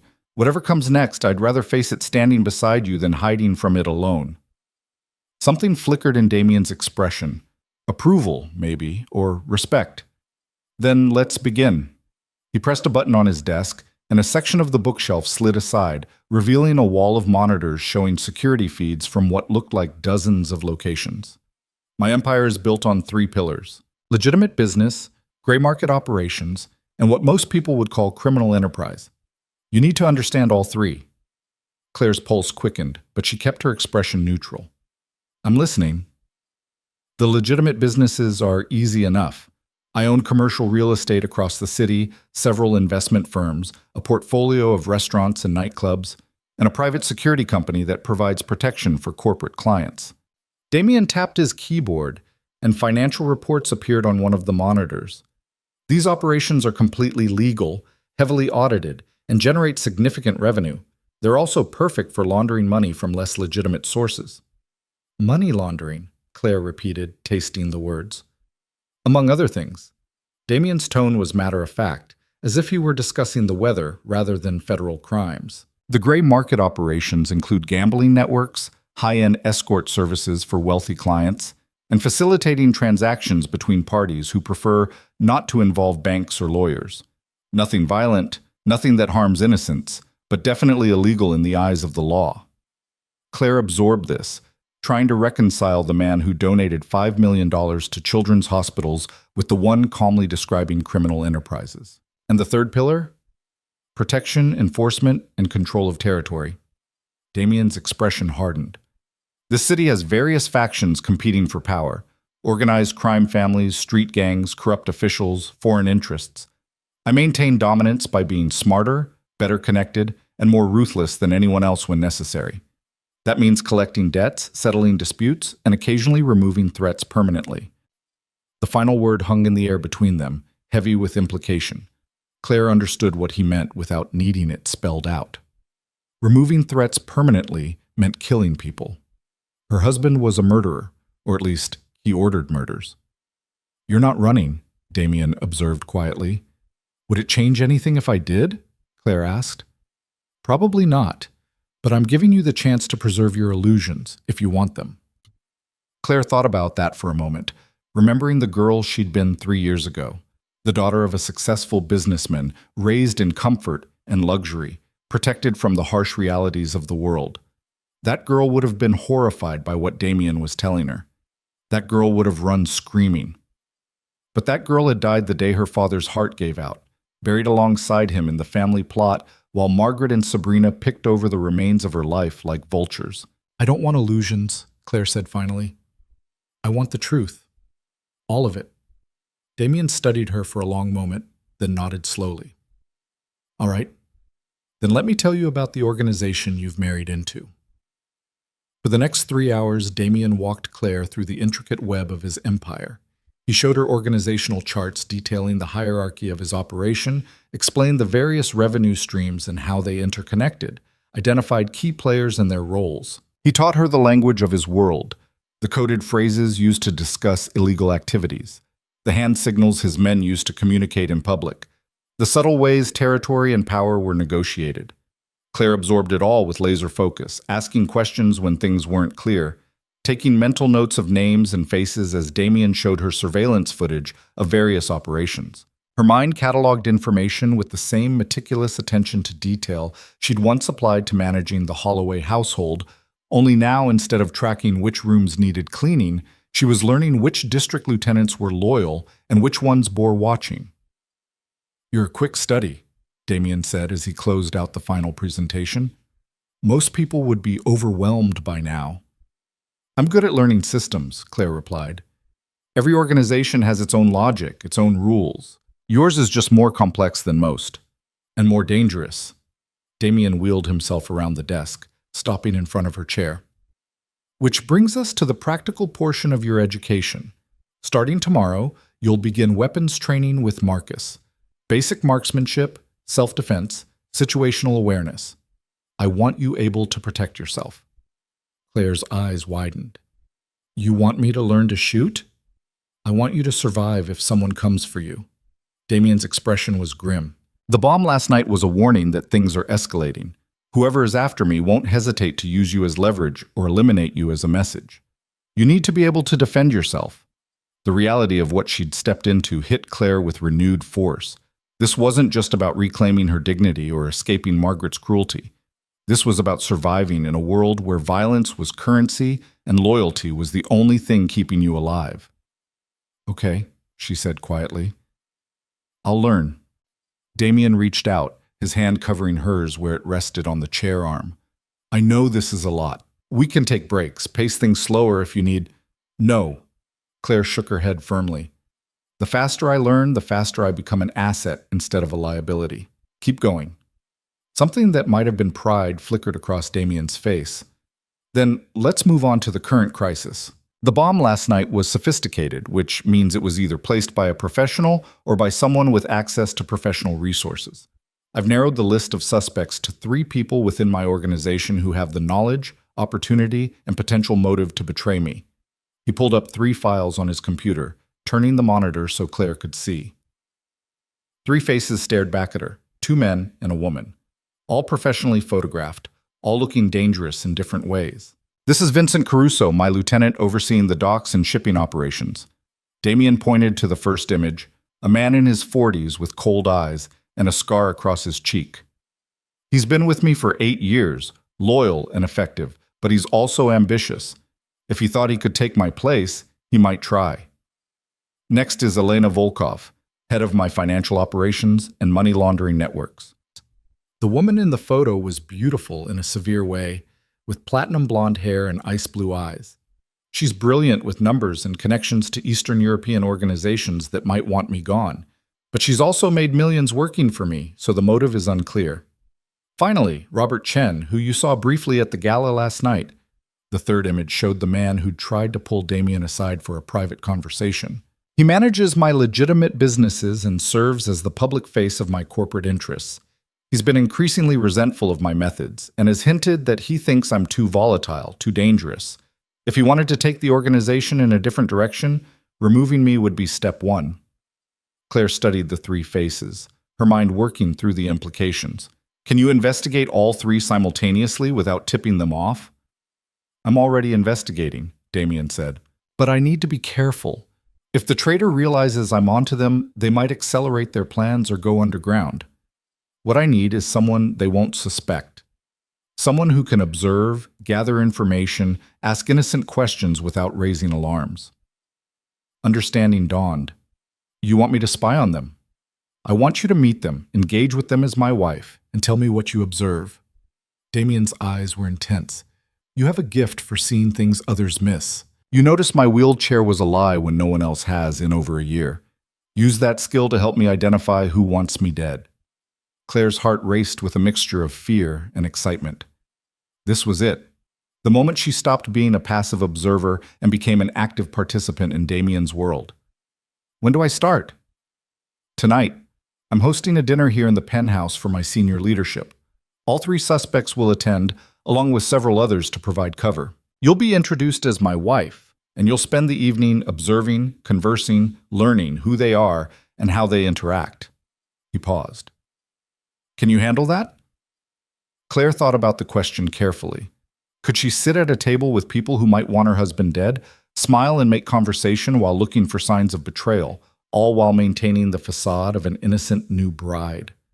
3 years ago, the answer would have been no, but 3 years of surviving Margaret had taught her something valuable about wearing masks and hiding her true thoughts.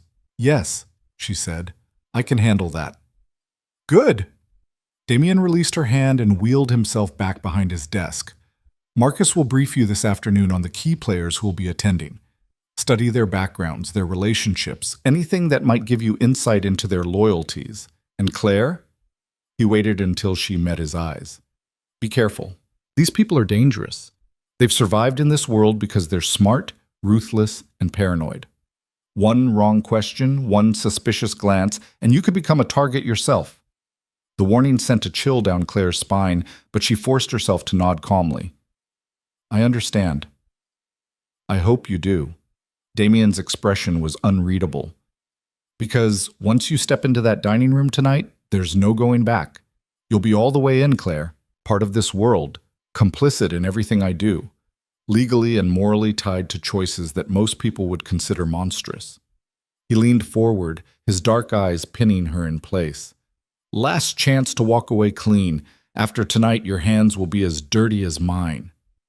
Claire stood slowly, smoothing down her blouse with hands that only trembled slightly. My hands have been dirty since the moment I agreed to marry you under false pretenses. Since I stood at that altar wearing a veil and let everyone believe I was Sabrina. I crossed the line days ago, Damien. Tonight just makes it official. She turned toward the door, but Damien's voice stopped her before she reached it. Claire? She glanced back over her shoulder. Don't trust anyone tonight. Not Vincent, not Elena, not Robert. Not even the people who seem friendly or sympathetic. In my world, the smiling face is usually the one holding the knife. He paused, and something almost like concern crossed his features. And if anything feels wrong, if you sense danger, you get Marcus immediately. Don't try to be brave, just survive. I will, Claire promised. She spent the rest of the afternoon with Marcus in a secure room lined with monitors and filing cabinets, learning everything she could about the people who would be at tonight's dinner. Marcus was a patient teacher, walking her through each person's background, their position in Damien's organization, their known loyalties and suspected weaknesses. Vincent Caruso grew up on the docks, Marcus explained, pulling up a detailed file. His father worked for Mr. Cross's father before the assassination. Vincent has always been loyal, but he's also proud. If he thought Mr. Cross was showing weakness or making strategic errors, he might decide the organization needs new leadership. What about his personal life? Claire asked. Divorced twice, no children. He has a gambling problem that Mr. Cross knows about and tolerates because Vincent always pays his debts. He's motivated by respect and power more than money. Marcus pulled up another file. Elena Volkov is different. She came to us 5 years ago from a Russian syndicate, bringing connections and financial expertise.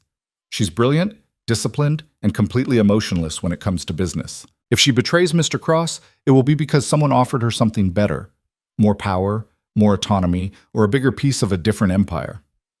And Robert Chen? Marcus's expression soured slightly.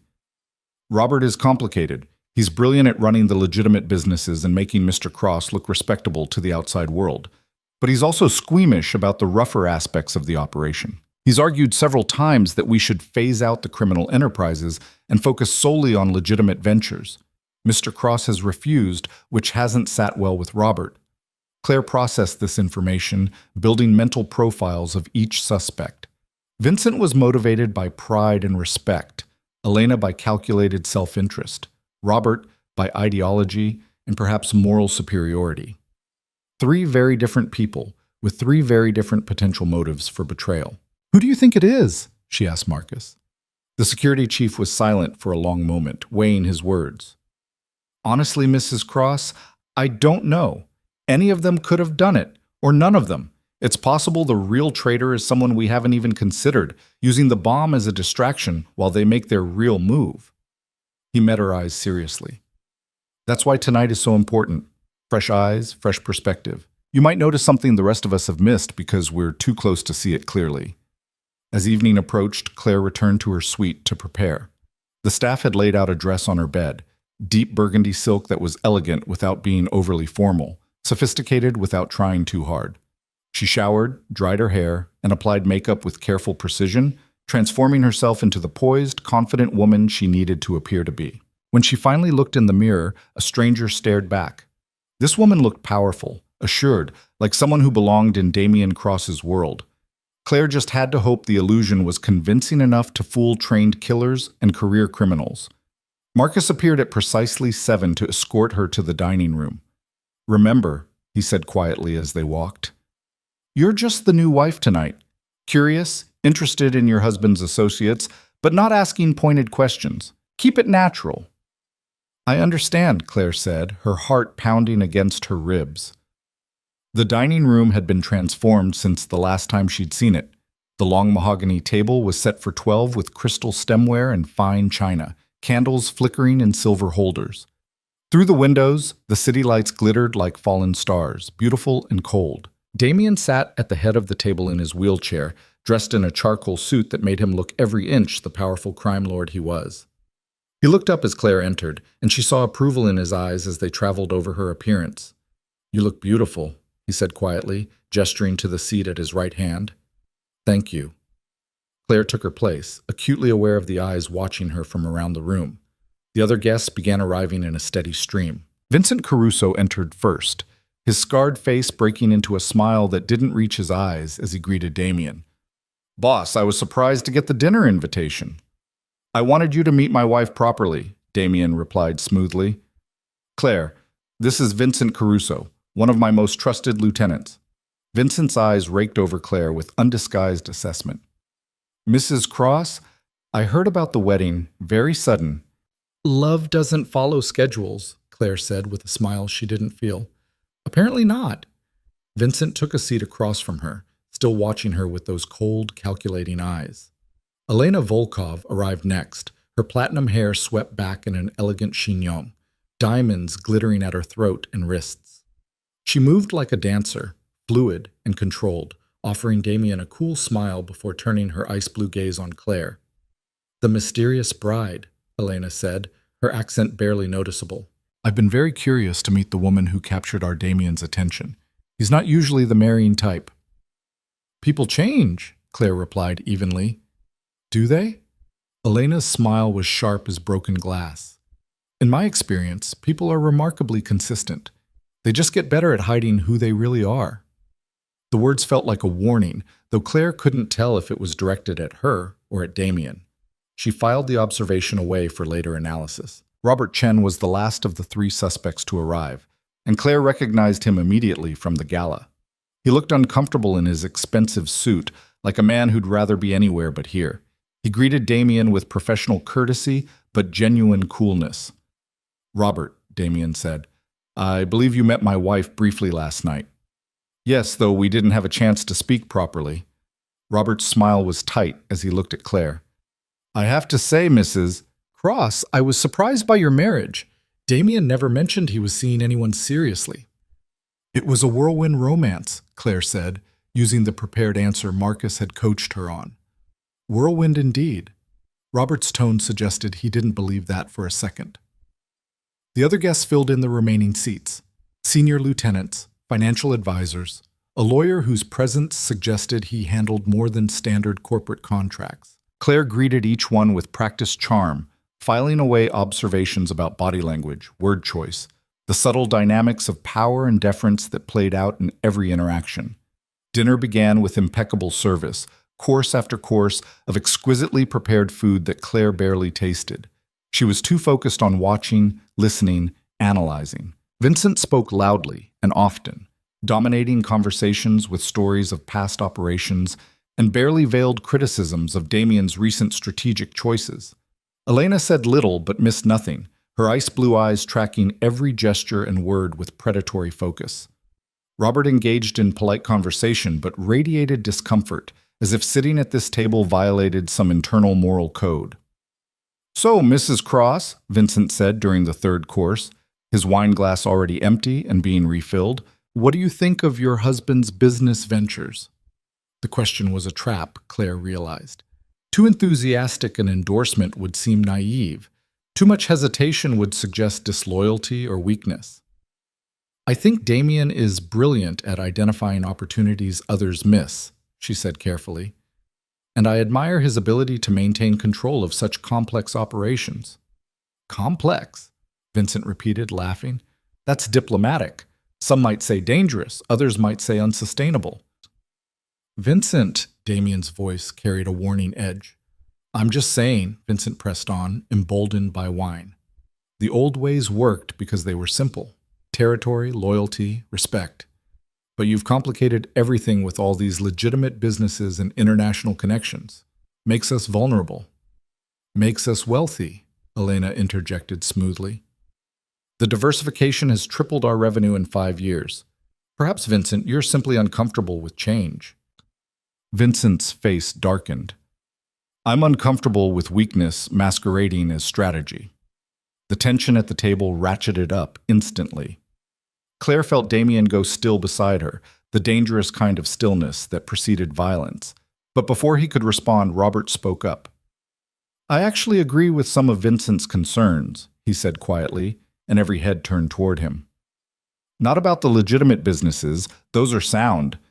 But the criminal enterprises put everything at risk. One federal investigation, one determined prosecutor, and we could all go down. We should be moving away from that exposure, not doubling down on it." "Interesting," Damien said, his voice deceptively calm. "Two of my most senior people questioning my leadership in my own home at my own table. Should I be concerned about a mutiny?" The word landed like a grenade. Vincent straightened in his chair, his hand moving unconsciously toward his jacket, where Claire suspected he carried a weapon. Robert paled, understanding too late that he'd overstepped. Only Elena remained perfectly composed, sipping her wine with apparent disinterest. "Not a mutiny," Robert said quickly. "Just concerns. About our direction. About sustainability." "Sustainability," Damien repeated. "Tell me, Robert, in your vision of a purely legitimate operation, what happens to the 200 people currently employed in our less legal ventures? What happens to the neighborhoods we protect from rival gangs? What happens to the power structure that keeps this city from descending into chaos? We could transition them, find other—" "You could do nothing," Damien cut him off, his voice going cold and hard. "Because you don't understand this world, Robert. You understand spreadsheets and corporate law. You don't understand that power isn't built in boardrooms. It's built in the streets, in the shadows, in the places where people like you fear to go." Robert's face flushed with anger and humiliation. Beside Claire, Vincent was smiling with vicious satisfaction, clearly pleased to see someone else receiving Damien's displeasure. And across the table, Elena watched it all with those ice-blue eyes, calculating, assessing, waiting. Claire's mind raced. This dinner wasn't just about introducing her to Damien's people. It was a test of them, of her, of the fragile bonds holding the organization together. Damien was deliberately pushing them, provoking reactions, creating stress to see who broke and how. "If I may," Claire said quietly, surprising herself. Every eye turned to her. "I think there's value in both perspectives. Vincent is right that there's strength in traditional methods and clear hierarchies. Robert is right that unnecessary risk should be minimized. But Damien is right that true power requires controlling multiple territories, literal and figurative. The key is balance, isn't it? Respect for what works while remaining adaptive to changing circumstances." The silence that followed was absolute. Claire's heart hammered as she realized she'd just offered strategic advice to a table full of career criminals who'd been in this business longer than she'd been alive. She'd either just earned respect or signed her death warrant. Then Damien's hand found hers under the table, squeezing gently. "My wife makes an excellent point. Balance, adaptation, strength without rigidity." His eyes swept the table. "Perhaps you all could learn something from someone who's survived by being smart rather than simply brutal." The rest of the dinner passed in uneasy tension, conversation stilted and careful. Claire continued to observe, noting how Vincent grew progressively drunker and more belligerent, how Robert remained withdrawn and resentful, how Elena stayed perfectly controlled and utterly unreadable. When the meal finally ended and the guests began to depart, Claire felt exhausted from the effort of maintaining her facade. She said goodbye to each person with appropriate warmth, watching them file out until only she and Damien remained in the dining room. "Well," Damien said, wheeling himself away from the table. "That was illuminating. What did you observe?" Claire organized her thoughts carefully. "Vincent is angry and feels disrespected. He thinks you've gone soft, lost touch with what made your father's organization strong. He's volatile enough that he might act rashly if he thought he had support." She paused. "But I don't think he's the traitor. He's too loud, too obvious. If he wanted you dead, he'd challenge you directly, not plant bombs." "Agreed. And Elena?" "Elena is the most dangerous person at that table." Claire met Damien's eyes. "She's patient, calculating, and completely without sentiment. If she's betraying you, it's because someone made her a better offer. But she's also smart enough to know that you're the best thing for her right now. I don't think she's the traitor either, unless something significant has changed that we don't know about. Which leaves Robert." "Which leaves Robert," Claire confirmed. "He's ideologically opposed to half of what you do. He's morally uncomfortable with violence. And he's arrogant enough to think he could run things better, cleaner, more ethically. She thought about the flush of anger on Robert's face during dinner. He's also the type who would rationalize murder as necessary for the greater good. Killing you to save the organization from itself? That's the kind of twisted logic someone like Robert could embrace. Damien was quiet for a long moment, his fingers drumming on the arm of his wheelchair. Your reasoning is sound, but reasoning isn't proof. I need evidence before I can act. Then we get evidence. Claire's voice was firm. Give me access to Robert. Let me befriend him, earn his trust, get him talking. If he's the traitor, he'll eventually slip. That's dangerous, Claire. If Robert is willing to plant bombs, he won't hesitate to eliminate anyone who threatens to expose him. I know, Claire squared her shoulders, but you said you needed someone they wouldn't suspect.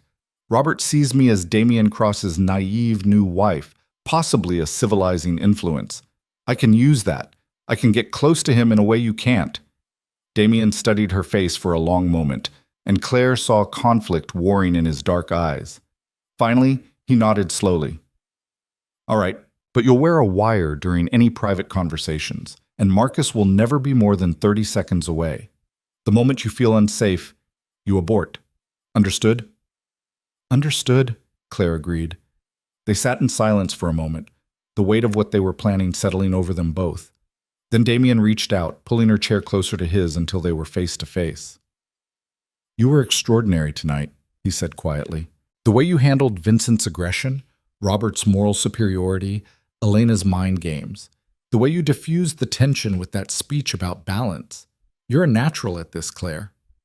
I just said what seemed reasonable, Claire protested. No. Damien's hand came up to cup her face, his thumb brushing across her cheekbone. You read the room, assessed the power dynamics, and offered a solution that acknowledged everyone's concerns while reinforcing my authority. That's not luck. That's skill. His eyes held hers with unsettling intensity. You're becoming exactly what I knew you could be. The question is, how do you feel about that? Claire thought about the question honestly. How did she feel about becoming someone who could sit at a table with criminals and feel comfortable? Who could strategize about identifying traitors and gathering evidence? Who could willingly put herself in danger to protect a man she barely knew? I feel alive, she said finally. For 3 years I was a ghost. Now I'm real again. Dangerous, maybe. Morally compromised, definitely, but real. She met Damien's gaze without flinching. And I'm not sorry about that. Something shifted in Damien's expression, something that looked almost like hunger. His hand slid from her cheek to the back of her neck, pulling her closer until their foreheads touched. You're remarkable, he breathed against her lips. And you're mine. Then he kissed her, and Claire's world tilted on its axis. The kiss was nothing like the chaste press of lips to knuckles at their wedding. This was possession, claim, promise, and threat wrapped together in heat and pressure that made her forget to breathe. She kissed him back with matching intensity, her hands fisting in his shirt, 3 years of loneliness and hunger and suppressed emotion pouring out in that single point of contact. When they finally broke apart, both breathless, Damien's eyes were black with desire and something deeper, more dangerous. This changes things, he said quietly. I know, Claire whispered. We should probably talk about... The explosion of sound cut him off mid-sentence. Marcus burst through the door, his weapon drawn, his face tight with urgency. Sir, we have a problem. The security system just detected an intruder on the 42nd floor, armed and moving toward the penthouse. Damien's transformation was instantaneous. The desire vanished from his face, replaced by cold calculation. How many? At least 3, possibly more. They bypassed the elevators and came up through the service stairs. Lockdown protocol, now! Damien turned to Claire, gripping her shoulders. There's a safe room behind the bookshelf in my office. Marcus will take you there. You stay inside until I come for you personally, no one else. Do you understand? What about you? Claire asked, fear threading through her voice. I'll handle it. Damien released her, and she saw him reach under his wheelchair, pulling out a handgun that had been concealed there. Go, now. Marcus grabbed Claire's arm, pulling her toward the door, but she twisted back to look at Damien one last time. He met her eyes across the distance, and in that moment, Claire saw the man he truly was. Not the wheelchair-bound crime boss, not the strategic genius, but the predator he'd hidden beneath the facade of disability. Because Damian Cross stood up from his wheelchair with fluid grace, rolled his shoulders, and checked his weapon with the easy competence of someone who'd done it 1,000 times before. And Claire realized with stunning clarity that whoever had come for him tonight had made a fatal error in judgment. They'd expected to find a crippled target. Instead, they'd found a wolf who'd been waiting for them to spring the trap. Marcus dragged Claire through the corridors at a dead run, his weapon drawn, his other hand locked around her wrist like iron. Behind them, Claire heard the distinctive crack of gunfire echoing through the penthouse, followed by shouts and the crash of breaking glass. Every instinct screamed at her to turn back, to help Damian somehow, but Marcus's grip was unbreakable. "Keep moving," he commanded, yanking her around a corner as bullets punched through the wall where they'd been standing seconds before. "The safe room is the only place you'll survive this." They burst into Damian's office, and Marcus immediately moved to the bookshelf, pressing a concealed button that made an entire section swing inward to reveal a steel-reinforced door. He punched in a code, pulled the door open, and shoved Claire inside. "Lock it behind me," he ordered. "Don't open it for anyone except Mr. Cross. Not me, not his men, not anyone. Only him." "Wait," Claire started, but Marcus was already gone, the door slamming shut with a heavy thud that spoke of serious engineering. She heard the automatic locks engage with multiple clicks, sealing her inside. The safe room was smaller than she'd expected, maybe 10 feet square, with monitors lining one wall showing security feeds from throughout the penthouse. Claire's hands shook as she watched the screen, searching for Damian among the chaos of armed men in muzzle flashes. There. On the monitor showing the main living area, she saw him. Damian moved through the space with lethal efficiency, no longer confined to his wheelchair, no longer pretending weakness. He fired with precision, dropped behind cover, rolled, and came up shooting. Every movement was fluid, practiced, deadly. This was who he really was beneath the facade. A warrior who'd spent 2 years letting the world think him broken while he rebuilt himself into something more dangerous than before. Claire watched 3 armed intruders go down in rapid succession. Damian's shots finding their targets with brutal accuracy. Marcus appeared from a side corridor, providing covering fire, while 2 more of Damian's security team converged from the opposite direction. The assault team, whoever they were, found themselves caught in a kill box they'd walked into blind. It was over in less than 3 minutes. The last intruder dropped, and sudden silence fell over the penthouse like a blanket. Claire pressed closer to the monitors, counting bodies, searching for Damian among the aftermath. He stood in the center of the carnage, breathing hard, his shirt torn and bloodied, though she couldn't tell if it was his blood or someone else's. Marcus approached him, speaking rapidly, and Damian nodded, holstering his weapon. Then his head tilted up, looking directly at the camera, and Claire realized he knew she was watching. He moved toward the office, and Claire's heart hammered as she waited. Footsteps approached the safe room door. A knock, 3 times, then twice, then once. Some kind of code. "Claire," Damian's voice came through the steel. "It's me. Open the door." Her hands trembled as she worked the locks, pulling the heavy door open. Damian stood on the other side, alive and whole, though his appearance was shocking. Blood spattered his face and clothing, his hair was disheveled, and there was a wild, dangerous energy radiating from him that made him look barely human. "Are you hurt?" Those were the first words out of Claire's mouth. "Not my blood." Damian stepped into the safe room, his eyes scanning her from head to toe. "Are you?" "No, I'm fine. Marcus got me here before." Claire's voice broke as the adrenaline finally caught up with her. "What happened? Who were they?" "Robert's people." Damian's voice was flat, emotionless. 3 professionals, former military by their tactics. They came for me while the security system was supposedly being upgraded, which means someone inside gave them the access codes and timing. Claire's stomach dropped. Robert really was the traitor. Yes. Damian pulled out his phone, scrolling through messages with blood-stained fingers. Marcus tracked his movements after the dinner. Robert went directly to a warehouse in the industrial district, one of Vincent's territories, interestingly enough. He met with the assault team there, gave them the codes, sent them here to finish what the bomb couldn't. His jaw tightened. "He's in custody now. My men picked him up 10 minutes ago." "What are you going to do with him?" Claire asked, though she already knew the answer. Damien's eyes met hers, dark and utterly merciless. What do you think I should do with someone who tried to kill me twice in 48 hours? Who endangered you in the process? The question hung between them, heavy with implication. This was a test, Claire realized. Damien was asking if she could accept what he was, what he did, the choices he made in this world she'd married into. Robert Chen was a dead man. The only question was whether Claire could live with being complicit in that execution. She thought about the man who'd sat at their dinner table radiating moral superiority, who'd criticized Damien's methods while planning his murder, who'd sent armed killers into their home without a thought for the innocent staff who might be caught in the crossfire. She thought about the moment Marcus had pulled her through bullets meant to ensure there were no witnesses. I think, Claire said slowly, choosing her words with care, that in your world, betrayal has only one consequence, and I think Robert understood that when he made his choice. She held Damien's gaze steadily. So do what you need to do. I won't stand in your way.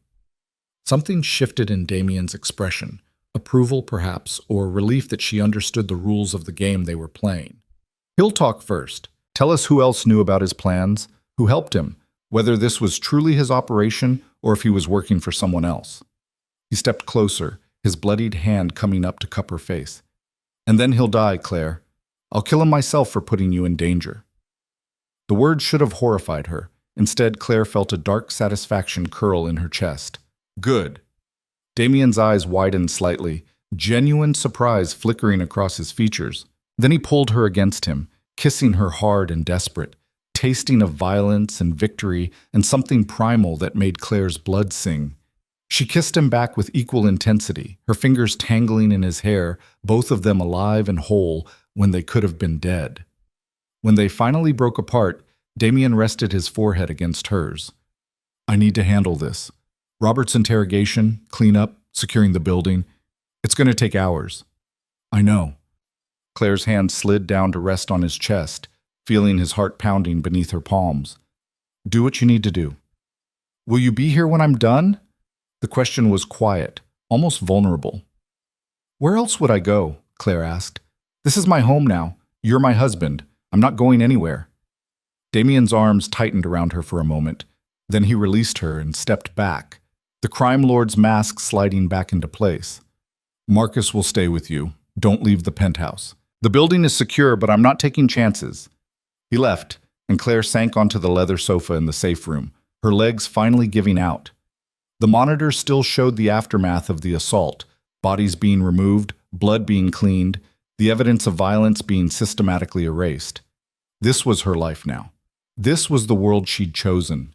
And the terrifying thing was, she didn't regret it. The hours crawled by. Marcus brought her food she couldn't eat. Coffee, she sipped mechanically. Updates that Robert was still being interrogated in one of Damien's secure locations across the city. Dawn was breaking over the skyline when Damien finally returned, looking exhausted but grimly satisfied. It's done, he said simply, collapsing onto the sofa beside her. Robert talked. The operation was his alone. He thought removing me would let him reshape the organization into something more legitimate, more acceptable to his moral sensibilities. The arrogance of it is almost impressive. Was? Claire caught the past tense. Was. Damien's voice was flat. He won't be a problem anymore. Claire nodded, accepting this. And the organization? Will the others fall in line now? Oh, they'll fall in line. Damien's smile was sharp and cold. Because tomorrow night we're hosting another dinner. Vincent, Elena, and every senior lieutenant. And you're going to stand beside me when I tell them exactly what happened to Robert and why. You're going to be my partner in making sure everyone understands that betrayal ends in death, and that you are under my complete protection. Claire's pulse quickened. You want me to be part of the message.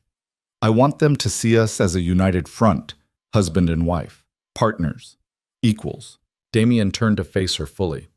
Robert saw you as an innocent civilian, a weakness he could exploit.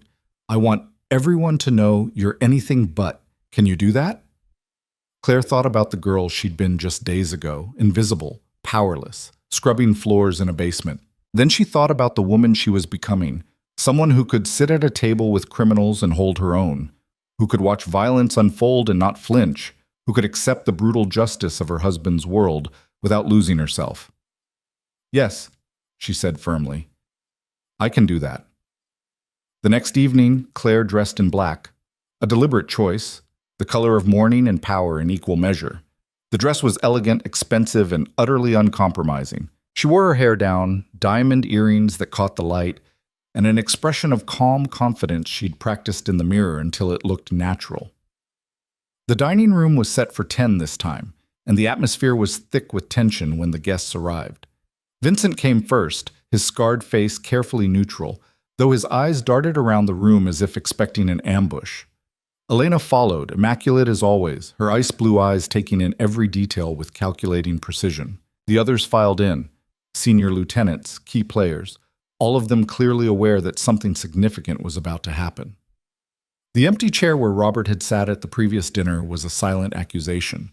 Damien sat at the head of the table in his wheelchair, the illusion of disability firmly back in place. Claire took her position at his right hand, her spine straight, her expression serene. She was learning to wear masks almost as well as her husband. "Thank you all for coming on such short notice," Damien began, his voice carrying absolute authority despite its conversational tone. "I imagine you're wondering about Robert's absence." The room went utterly still. "Robert Chen is dead," Damien continued matter-of-factly. "He was the traitor who planted the bomb at the charity gala and who sent an assault team into my home last night. He believed I was weak, believed he could remove me and reshape this organization according to his vision of moral purity." Damien's smile was cold as winter. He was wrong. Vincent's face had gone pale. Elena's expression remained perfectly controlled, but Claire saw her fingers tighten almost imperceptibly on her wineglass. "I want to be very clear about something," Damien said, his voice dropping to something quiet and deadly. "This organization exists because of loyalty. Loyalty to me, loyalty to each other, loyalty to the code we all live by. Robert forgot that. He put his personal beliefs above the collective good, and he paid the price." He paused, letting the silence stretch, letting the fear build. "But Robert made another mistake," Damien continued, and his hand found Claire's on the table, lacing their fingers together. "He saw my wife as a weakness, as a civilian caught in circumstances beyond her control, as someone who could be threatened or eliminated without consequence." His eyes swept the table, making contact with each person in turn. "He couldn't have been more wrong. Claire's my partner in every sense of the word. She has my complete trust, my complete protection, and my complete authority to act on my behalf. Any disrespect shown to her is disrespect shown to me. Any threat against her is a threat against me. And we all saw how threats against me are handled." Claire felt every eye in the room focus on her with new intensity. She met their stares calmly, channeling every ounce of strength she'd developed during 3 years of surviving Margaret's cruelty. "Mrs. Cross," Vincent said carefully, and Claire heard the shift in his tone, from dismissive to respectful. "I want to assure you that I had no knowledge of Robert's plans. If I had known, you would have come to Damien immediately," Claire finished for him, her voice steady and sure. "Because you understand loyalty. You understand that this organization is stronger together than divided." She paused, remembering the advice she'd given at the previous dinner. "You value tradition and hierarchy, Vincent. That's admirable. But tradition only survives when those who uphold it adapt to changing circumstances." Vincent blinked, clearly surprised to be engaged so directly. "Yes, ma'am. Exactly." Elena spoke next, her Russian accent slightly more pronounced than usual. "If I may, Mrs. Cross, I would like to extend my congratulations on your marriage, and my assurance of complete loyalty, both to your husband and to you." Her ice-blue eyes were unreadable. "In my culture, we have a saying, the strength of the wolf is the pack, and the strength of the pack is the wolf. You and Mr. Cross together make this organization stronger." It was a calculated statement, Claire realized, Elena positioning herself as an ally, distancing herself from Robert's betrayal, making sure everyone knew where she stood. "Smart." "Thank you, Elena," Claire said with a slight smile. "I appreciate that." The rest of the dinner proceeded with careful formality, everyone speaking respectfully, acknowledging both Damien and Claire as leaders. The message had been received and understood. The organization had a new power structure, and Claire was firmly part of it. When the guests finally departed, Claire felt the tension drain from her shoulders. She'd done it. She'd stood before dangerous people and claimed her place among them without flinching. "You were perfect," Damien said, wheeling himself closer. "Vincent will spread the word that you're to be respected. Elena will do the same, but with more calculation. By tomorrow, everyone in the organization will know that Claire Cross is not to be underestimated." "Good," Claire said, and meant it. Damien reached for her hand, pulling her down until she was sitting on his lap, the wheelchair supporting both their weights. "I have something for you." He pulled a folder from beneath his jacket, handing it to her. Claire opened it with trembling fingers, her eyes scanning the legal documents inside. Property deeds, bank statements, corporate ownership papers, all in her name. "What is this?" she whispered. "Your insurance policy." Damien's arms wrapped around her waist, holding her close. "The Holloway mansion and everything Margaret stole from you, I bought it all back. The house, your father's company, even the art and antiques she sold off. It's all yours again, legally and completely. If anything happens to me, you'll have resources, security, the ability to build whatever life you want." Claire's eyes burned with unshed tears as she stared at the documents. Her home, her inheritance, everything she'd thought lost forever, returned to her like a gift from the universe.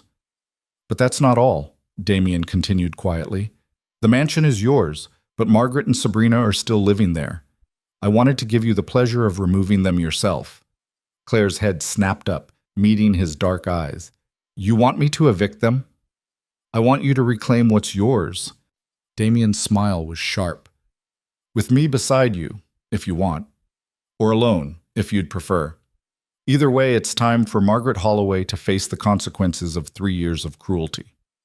The next morning, Claire stood at the gates of the Holloway mansion with Damien beside her, standing, not sitting in his wheelchair, though Marcus and several security personnel surrounded them to maintain the illusion for anyone watching. The house looked exactly as she remembered, beautiful and cold, the place where her childhood had died. "Ready?" Damien asked quietly. Claire straightened her spine, lifting her chin. "Yes." They walked up the front steps together, and Claire used the key from the deed packet to open the door she'd once been forbidden to enter through. The grand foyer was exactly as she remembered. Marble floors, sweeping staircase, the chandelier her mother had loved hanging overhead. "Who's there?" Margaret's voice echoed from upstairs. "I told you people to use the service entrance." Claire smiled coldly. "It's not the service, Margaret. It's me." The silence that followed was absolute. Then footsteps on the stairs, rapid and angry, and Margaret appeared at the landing in a silk robe, her face flushed with rage. "How dare you come here? I'll call the police. She stopped dead when she saw Damien standing beside Claire, his hand resting possessively on her waist. The color drained from Margaret's face. "Mr. Cross, I didn't realize you would be here." "Didn't you?" Damien's voice was pleasant, which somehow made it more terrifying. "This is my wife's home, Mrs. Holloway. Where else would I be?"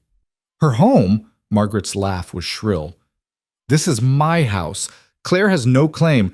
"Actually," Claire interrupted, pulling the deed from her purse, "I have every claim. This house belonged to my father. When he died, it should have passed to me as his only biological child. You stole it through legal manipulation and fraud. But Damien bought it back from the bank that held the mortgage you couldn't pay, and then he gave it to me." She held up the deed, letting Margaret see her name in clear legal language. "That's impossible," Margaret whispered, but Claire could see the truth dawning in her stepmother's eyes. "You can't." "I can, and I have." Claire's voice was steady, strong, nothing like the trembling girl who'd scrubbed these floors. "You have 1 hour to pack your belongings and leave. Anything that belonged to my mother or father stays. Everything else goes with you." Sabrina appeared at the top of the stairs, her face puffy from sleep. "Mom, what's going on?" "We're being evicted," Margaret spat. "Your darling stepsister and her criminal husband are throwing us out." "Criminal?" Damien's smile was razor sharp. "Careful, Mrs. Holloway. Slander is actionable, and I have very good lawyers. Besides, I prefer the term businessman with diversified interests." He glanced at his watch. "You now have 59 minutes. "This isn't fair," Sabrina shrieked, stumbling down the stairs. "Claire, you can't do this." We gave you a home when you had nothing. You gave me a basement room and 3 years of servitude, Claire corrected coldly. You erased me, humiliated me, treated me like property, and now you're experiencing what it feels like to lose everything. She stepped closer, her voice dropping to something quiet and venomous. How does it feel, Sabrina, to have your security ripped away? To realize you're powerless? Sabrina's face crumpled. Please, we have nowhere to go. You should have thought of that before you poured wine on my dress and laughed while your friends watched. Claire felt no sympathy, no mercy. You should have thought of it before you let your mother beat me and said nothing. You should have thought of it before you ran away from your own wedding and left me to take your place. She turned away, dismissing Sabrina's tears as easily as Sabrina had once dismissed her pain. Margaret's voice stopped her before she reached the door. You think you've won? You think marrying a mobster makes you better than us? You're nothing, Claire. You'll always be nothing. And when he gets tired of you, when he trades you in for someone younger or prettier or more useful, you'll have nothing again. Claire turned slowly, meeting her stepmother's hateful gaze with perfect calm. I survived 3 years of your worst. I survived your cruelty, your manipulation, your systematic destruction of everything I loved, and I came out stronger. She moved closer, close enough to see the fear beneath Margaret's bravado. Damien didn't make me strong. You did. Every slap, every insult, every moment of humiliation taught me how to endure, how to survive, how to wait for my moment. She smiled, and it was her husband's smile, cold and sharp and absolutely merciless. So thank you, Margaret, for making me into someone who could stand here today and destroy you without a second thought. Margaret's face went white, then red, her hands shaking with impotent fury. But there was nothing she could say, nothing she could do. The power she'd wielded so viciously was gone, stripped away as completely as she'd once stripped away Claire's dignity. 55 minutes, Damien said pleasantly. I'd start packing if I were you. They left Margaret and Sabrina standing in the foyer, stunned and powerless, and walked through the house together. Claire moved through rooms filled with memories, her mother's sitting room, her father's study, the library where she'd spent countless hours reading. Damien had been thorough. Every piece of furniture, every painting, every item that had belonged to her family was back in its rightful place, restored as if the last 3 years had never happened. Except Claire had happened. She'd been forged in fire and emerged as something her younger self never could have imagined. How do you feel? Damien asked as they stood in her mother's sitting room, surrounded by delicate furniture and soft colors. Free, Claire said honestly. For the first time in 3 years, completely free. Damien pulled her close, his arms wrapping around her waist, his chin resting on her shoulder. What do you want to do with this place? Claire thought about that question carefully. This house held ghosts, her mother's laughter, her father's pride, but also Margaret's cruelty and 3 years of pain. I want to transform it, turn it into something good, something that helps people who are powerless like I was. Like what? Damien's voice was curious, not dismissive. A foundation, a safe house for women escaping abuse, a place where invisible people can become visible again. Claire turned in his arms, meeting his dark eyes. I survived because I was strong enough to endure alone, but not everyone is. Some people need help, need protection, need someone to believe they're worth saving. Damien studied her face for a long moment, and Claire saw something shift in his expression, pride maybe, or love, or something too complex to name. Then we'll do it. Transform this house into a foundation, hire staff, provide resources, make it the best facility in the city. He paused, his hand coming up to cup her face. You'll be brilliant at it, turning pain into purpose. They sealed the promise with a kiss, standing in her mother's sitting room while Margaret and Sabrina packed their belongings upstairs, the old life dying to make room for something new. True to their word, they left exactly 1 hour later. Claire watched from the window as Margaret and Sabrina loaded suitcases into a taxi, their faces tight with humiliation and rage. She felt no triumph, no joy, just a quiet satisfaction that justice had been served, that the scales had finally balanced. The mansion was hers again. Her life was hers again. And standing beside Damien Cross, she was more than just his wife.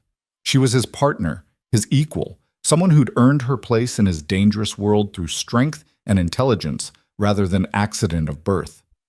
Over the following weeks, Claire threw herself into transforming the mansion. She hired architects to redesign the space, brought in counselors and social workers to develop programs, established a legal fund to help women escape abusive situations. The Holloway Foundation, she called it, honoring her father's name while reclaiming her own identity. Damien supported every decision, providing funding and protection, using his connections to ensure the foundation had everything it needed. But he never tried to control it, never questioned her choices. This was hers, and he respected that boundary absolutely. Meanwhile, Claire continued her education in Damien's world. She learned to shoot with Marcus, became proficient enough to handle herself in dangerous situations. She sat in on business meetings, contributed strategic insights, became known throughout the organization as someone whose intelligence matched her husband's. Vincent learned to respect her judgment. Elena learned to value her input. The entire hierarchy adjusted to accommodate the reality of Claire Cross as a power in her own right. And at night, when the business was handled and the masks could come off, Claire and Damien built something neither of them had expected. A genuine partnership, a marriage that was more than convenience or strategy. They learned each other's scars, shared each other's nightmares, found comfort in the knowledge that they'd both survived the worst the world could throw at them and emerged stronger. 6 months after their wedding, Claire stood in the grand ballroom of the newly renovated Holloway Foundation, surrounded by reporters and city officials, cutting the ribbon for the official opening. Damien stood beside her, walking now, his wheelchair abandoned as the secret of his mobility slowly became public knowledge through carefully managed revelations. He'd decided that maintaining the deception was less valuable than standing beside his wife as an equal, and Claire loved him more for that choice than for any gift he'd given her. "Mrs. Cross," a reporter called out, "some people have criticized your foundation, given your husband's business interests. What do you say to those who question your motives?" Claire met the camera's eye directly, her voice calm and sure. "I say that everyone deserves a chance to rebuild their life, regardless of where they come from or what circumstances brought them to our door. This foundation exists to help women who've been made invisible by abuse, by poverty, by systems that failed them. We don't judge. We help." She paused, her hand finding Damien's. "And yes, my husband's resources help fund this work. I'm not ashamed of that. I'm grateful for it. Because without his support, these women would have nowhere to go." The reporter started to ask another question, but Victoria Ashford appeared at Claire's elbow, immaculate as always. "I think that's enough questions for today. Mrs. Cross has actual work to do, unlike those of us who simply write about it." The reporters laughed and the crowd began to disperse, moving toward the refreshment tables Claire's staff had prepared. Victoria lingered, her sharp eyes assessing Claire with the same intensity as their first meeting. "You've come a long way from that terrified bride at the charity gala," Victoria observed. "I was never terrified," Claire corrected gently. "Just uncertain. There's a difference." Victoria's smile was genuine. "Indeed. Well, you've made quite an impression on this city, Mrs. Cross. The foundation is brilliant. Your work with your husband's organization is the subject of considerable speculation, and you've become something of a legend among the women you've helped." She paused. "I'd love to do a feature story. The transformation of Claire Holloway into Claire Cross. From invisible to undeniable." Claire considered the offer carefully. A year ago, the idea of publicity would have terrified her. But she'd learned that visibility was power, that being seen meant being taken seriously. "All right," she agreed, "but I want editorial approval, and any proceeds from the article go to the foundation." "Done." Victoria extended her hand and Claire shook it, sealing the agreement. As the evening wound down and the guests departed, Claire found herself alone with Damien in the ballroom, surrounded by the transformed space where she'd once been a servant. The irony wasn't lost on her. "Your mother would be proud," Damien said quietly, pulling her into his arms. "Turning pain into something beautiful. That takes strength most people don't have." "I learned from you," Claire replied. "You turned weakness into a weapon. I'm just following your example." "No." Damien's hand came up to tilt her face toward his. "You're creating your own path. I gave you tools, maybe, and protection. But this?" He gestured at the foundation around them. "This is all you, Claire. Your vision, your strength, your refusal to let the past define your future." Claire kissed him, pouring 3 years of gratitude and 6 months of growing love into the contact. When they finally broke apart, she rested her forehead against his. "Thank you," she whispered, "for seeing me when I was invisible, for believing I was worth saving." "Thank you," Damien countered, "for choosing to stay when you could have run, for becoming my partner instead of my victim, for making me believe that something good could come from the empire I built on violence and fear." They stood together in the empty ballroom, two broken people who'd found wholeness in each other, who'd built something real from a foundation of lies and necessity. The past was behind them. Margaret and Sabrina living in a small apartment across the city, powerless and forgotten. Robert Chen buried and unmourned, the organization stronger than ever under their joint leadership. The future stretched ahead, uncertain but no longer frightening. Claire had her foundation, her purpose, her power. Damien had his empire and a wife who understood the cost of maintaining it. Together, they had something neither had ever expected to find, a partnership built on mutual respect, shared strength, and the bone-deep knowledge that they'd survived the worst and emerged unbreakable. Claire Holloway, the invisible girl who'd scrubbed floors and endured humiliation, was gone forever. In her place stood Claire Cross, philanthropist, strategist, partner to the most dangerous man in the city, and a woman who'd learned that true power came not from avoiding the darkness, but from walking through it and emerging with your soul intact. And as she stood in the ballroom with her husband's arms around her and her mother's dream transformed into reality, Claire realized that sometimes the greatest revenge wasn't destruction. It was survival. It was transformation. It was taking everything that had been stolen and building something better from the ashes. Margaret had tried to erase her. Instead, she'd created someone unforgettable. Sabrina had tried to use her. Instead, she'd lost everything while Claire gained a kingdom. And Damien Cross, the man who'd seen her worth when she was invisible, had given her the tools to become extraordinary. The story that had begun with a desperate substitution at a wedding altar had evolved into something neither of them could have predicted. A genuine partnership, a love forged in fire, and a shared empire built on the ruins of what they'd both lost. Claire had started as nobody, nothing, a ghost in her own life. She ended as someone who commanded respect, wielded power, and transformed pain into purpose. The invisible heiress had become undeniable, and she would never be erased again.